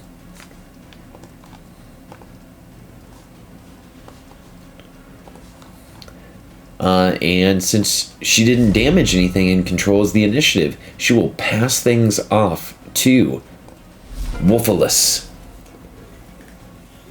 All right, Wolfless will come bounding into the room and will attempt to tackle the broom. I love it. Which they're both still alive, right? Mm-hmm. Okay. With advantage because of pack tactics.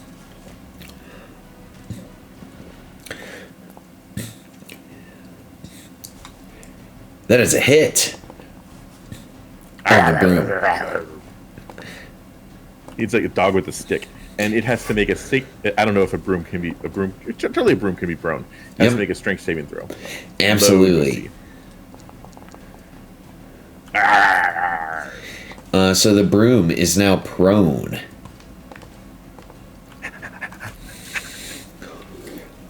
Get the stick, boy, get the stick. Exactly. I'll pass to Lotus since she's right there. The criminal animated broom will steal after it was just so savagely bitten. Arr. It will spend half of its movement getting up from prone. And it is a dog's worst enemy as it begins to try to whap the dog. The dog catcher. Exactly. Oh. Well, to be my super high AC of 13. Yep. As the broomstick goes once and then twice as it goes. And you see the wolf go prone and turn back into Avalis, because that is 11 hit points, and that is all the wolf has. See? Oh no, wrong. I deleted the wrong one. Help! Help!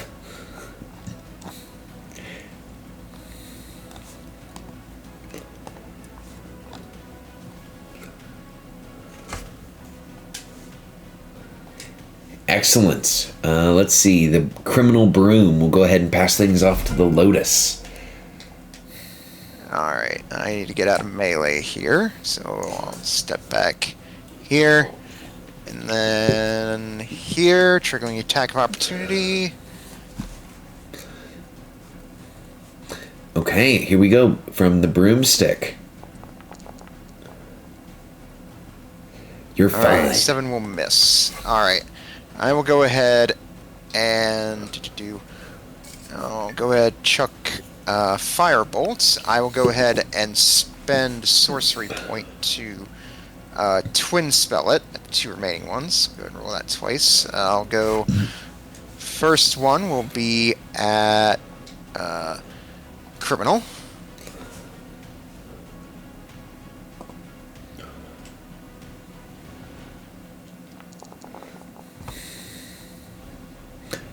Alright, How does 4 for 10. How does Lotus finish off the first broom? Alright, yep. You see her take the pitcher stance, wind up, pitch fastball. You see, like, just as it leaves her hand, it splits off in 2. And the other one, it just, like, catches right on the bottom straw of it, and it just goes right up into flames and then just turns to dust. And then the other one...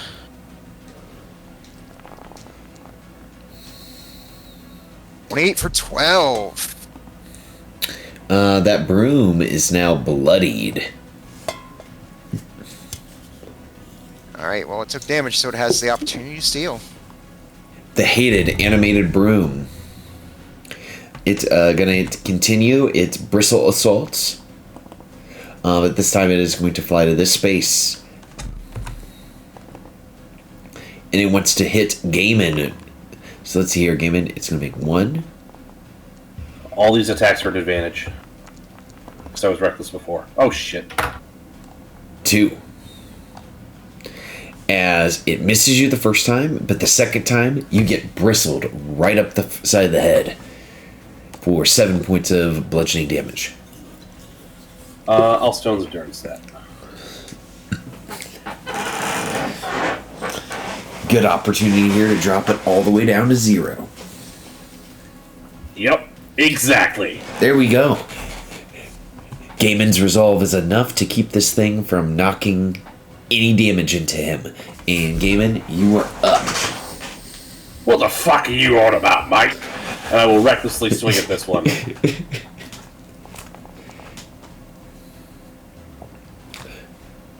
A 12, 14 with the flank is still not enough to hit these brooms. Alright, I'll swing at it again.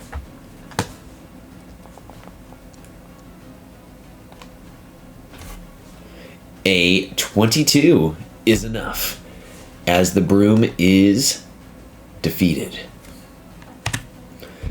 And with it, initiative ends.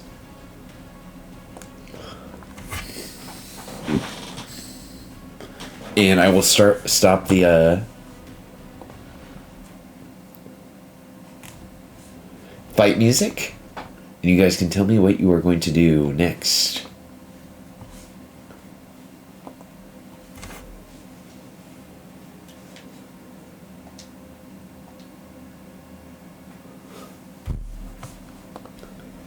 So this is the chimney for this fireplace would be going down into the floor, right? Correct. I'm just gonna check it out. I don't know. See if it looks weird. From a cursory glance, it does not appear to be strange in the slightest. Just a normal type of stove / wood oven. I wonder if this hole goes to the same floor as the hole in the other room. Do you think a Yeti could fit up there? I don't think a Yeti could fit through the chimney for a stove. Agreed. Oh, Komaku could. Maybe they could scout for us. We already know they're down there, though. Right, but if a Komaku could, like, report back and, like, lay out, the terrain, that could help us, in advance. And also see exactly how far down they are. Whether they're all the way at the end or whether they're, just next spot over.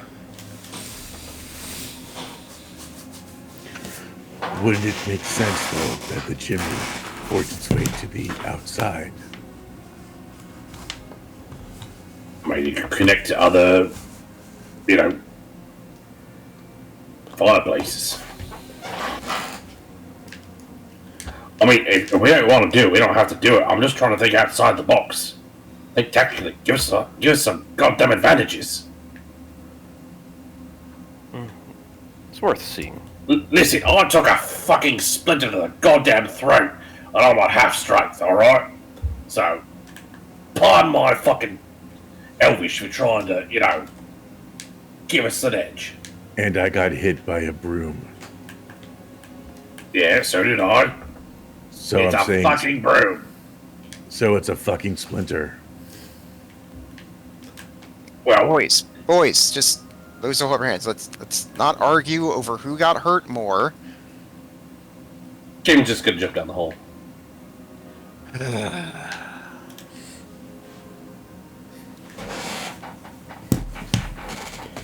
Now Lois is having flashbacks to when she played Silent Hill 2 and just saw a dude just jumping down the hole. Was this a stairwell that caved in? Correct. Okay. All right, if you guys are all going to allow Gaiman to kind of jump around, Gaiman, if I could have you get into this spot here, this should work.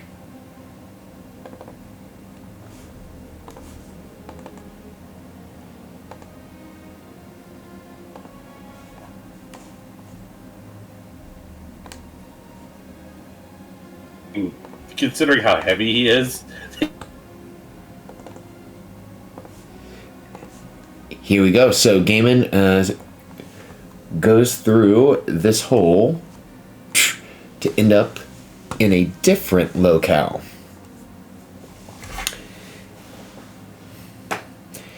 This chamber appears to have been a wizard's laboratory, as evidenced by the upside-down storage cupboards and empty shelves fastened to the walls, the shattered glass and alchemical equipment strewn across the floor, and arcane symbols painted on what is now the ceiling. In the middle of the space, 5-foot-wide passageways punched through the ceiling and floor lead to other levels. Near them, a partially collapsed wall exposes a room that lays beyond. Well, was gonna send Kimikyu down the hole, but don't want to get separated, so we'll just head after Gaiman. I mean, everyone be careful. There's a lot of broken glass here. I mean, like a lot.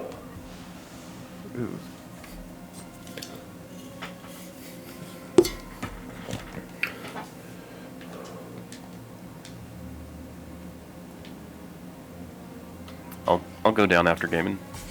All right, go ahead and stand in one of these spots for me.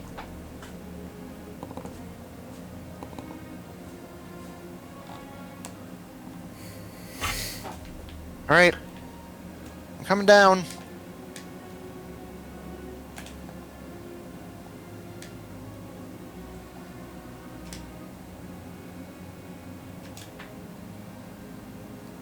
All right, and we will send Lotus down as well.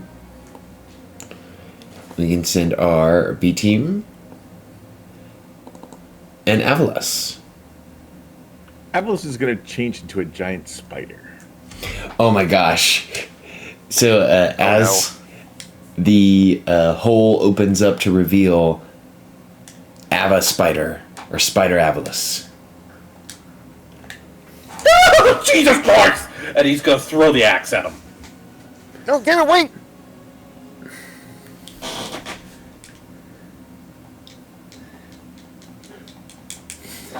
How do you want me to handle that? Or how do you want to handle that? Give me just a strength check, and then Avalos, Okay. give me a dexterity saving throw. I don't have the stats of the spider. Let's see here. Does it have a higher... Is its dex above 14? It is. It's 16. Okay, so I'll add 1 to my check.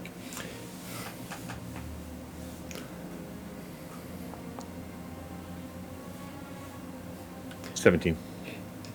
So a 17 versus 16. So Giant Spider is able to dodge out of the way of this axe being thrown at it.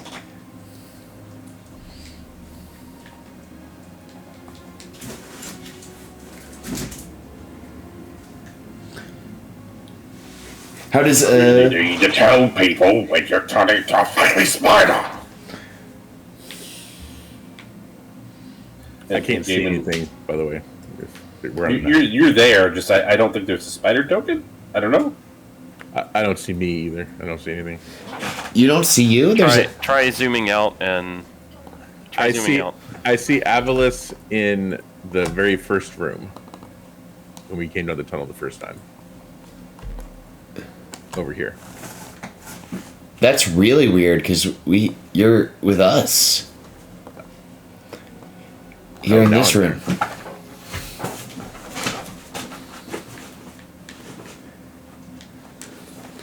So this Even will it just way past Avalos, so Spiderless to get his axe back, and he will reposition himself as far away from Spiderless as he possibly can.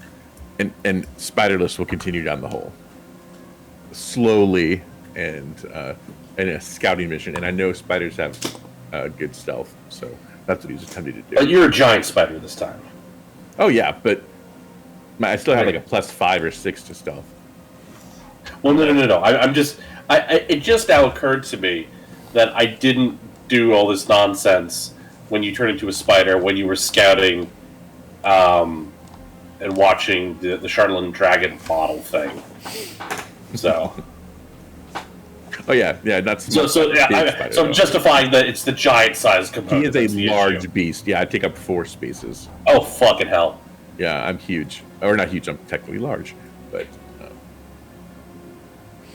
because I could have been a wolf spider, which would only be medium, but they're a little weaker. I'm gonna skirt around this edge. And You're an Atticus spider. Try and Australia. investigate this area. See what's over here.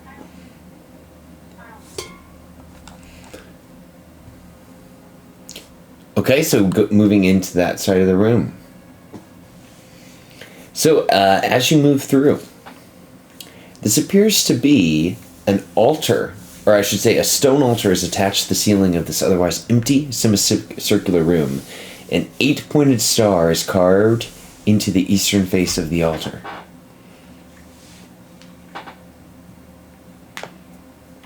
Does an 8-pointed star mean anything to me?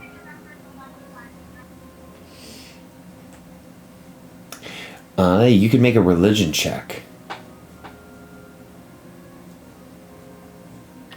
Does an 8-pointed star mean anything to you, Alicia?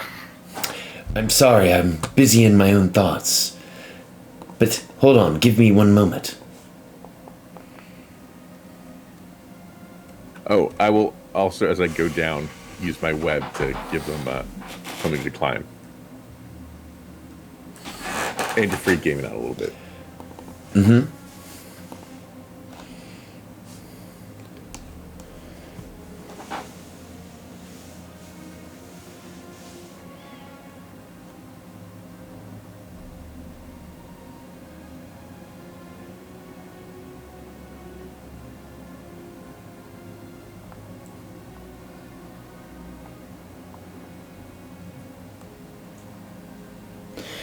Okay. So the religion check, by the way, reveals that this is an altar to the goddess Mistral, a magic goddess known to be the first incarnation of Mistra.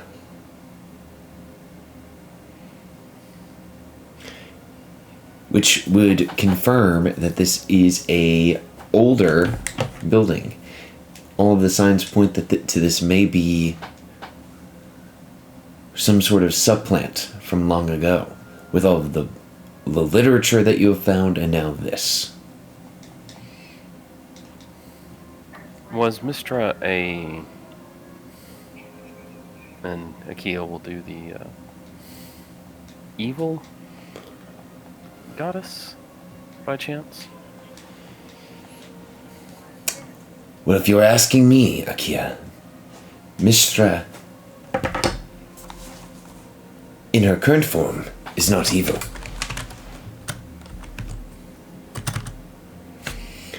She is a goodly aligned goddess.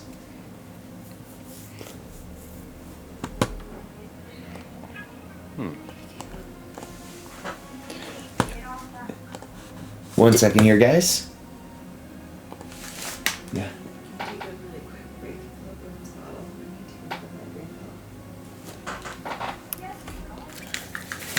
I assumed. Need to step away for a second here, guys. I'll be back. Okay. I assume since the tower was made of Charlatan elements, and the Charlatan seemed to have evil influences, perhaps this was an evil tower. So this is even more confusing.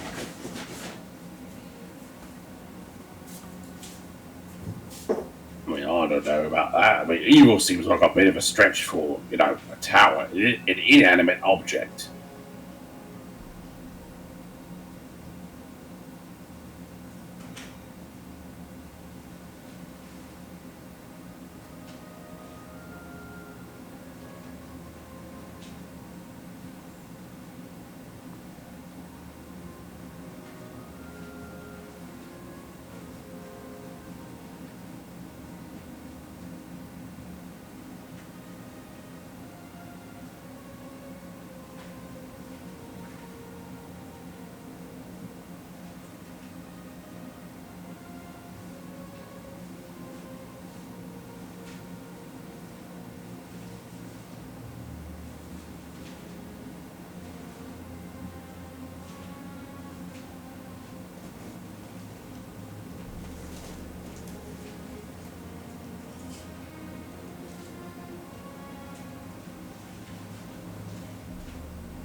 So, Gibby, Wayne is officially no more. Oh no! Oh, I'm so sorry. But this is your first death, then, right? Well, the define death. So, this is the first time I've had to really deal with a player character death. But yeah, this is the first. So I won't. Have you been? You haven't been following along. Did I tell you what happened? No. So I don't. Crash has kept us pretty separate on what's happened. All right. Well, I'll just.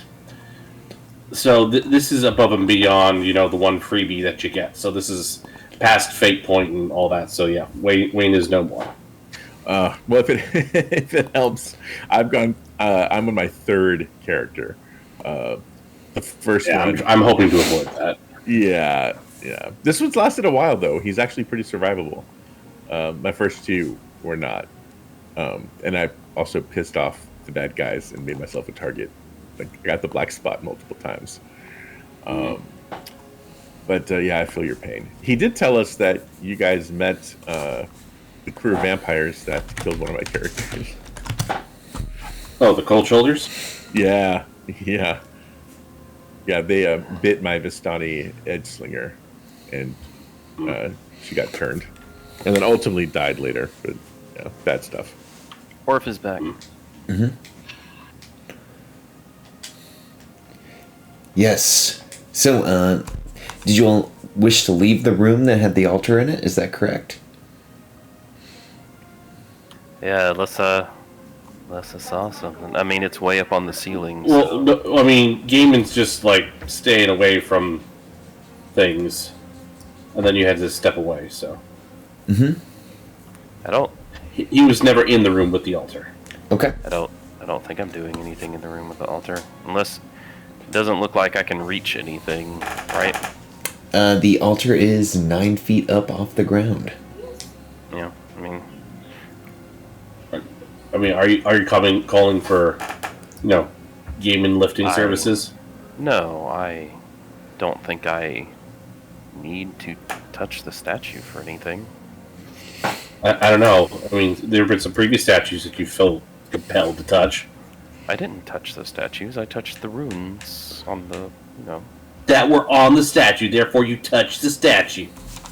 They weren't on the statue. They were on the floor ceiling. No, I'm talking about back in Bridge.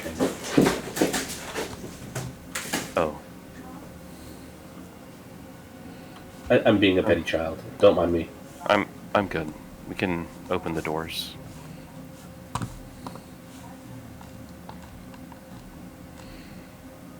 Open it. As you open the door, you find that this is a spiral staircase filled with rubble.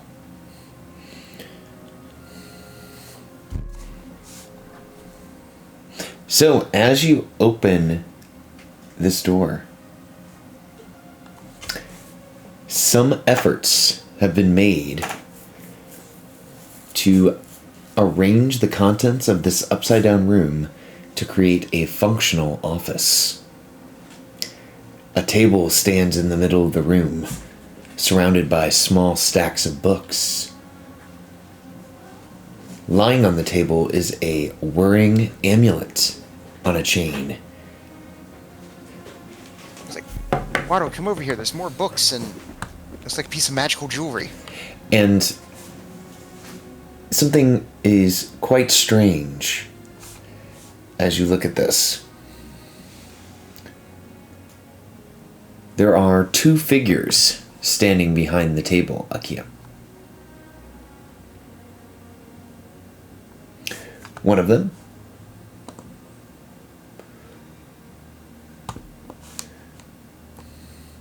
looks like this.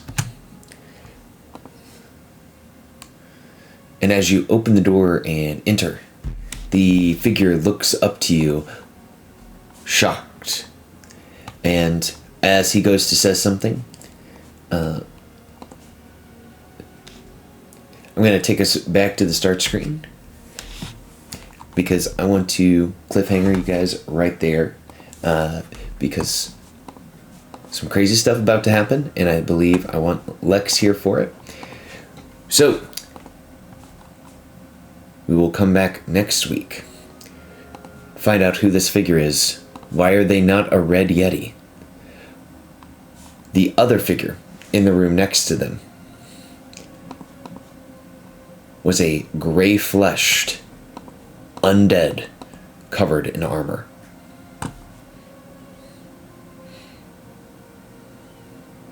Okay. Excellent. And this is going to be a pro-rated session, everyone, because we're ending a little bit early.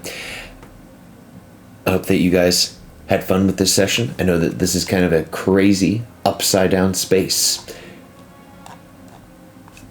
I had a fun time. I hope that you guys have a good rest of your week. And I will see you guys next week, January the 12th, for our next session of Rime of the Frostmaiden. All right. Thanks. And Dom said hi in the chat. So everyone say hi to Dom. Hi, Dom. Hi, Dom. Hopefully he's still saying hi. All right, y'all. Have a good one. Bye, everybody.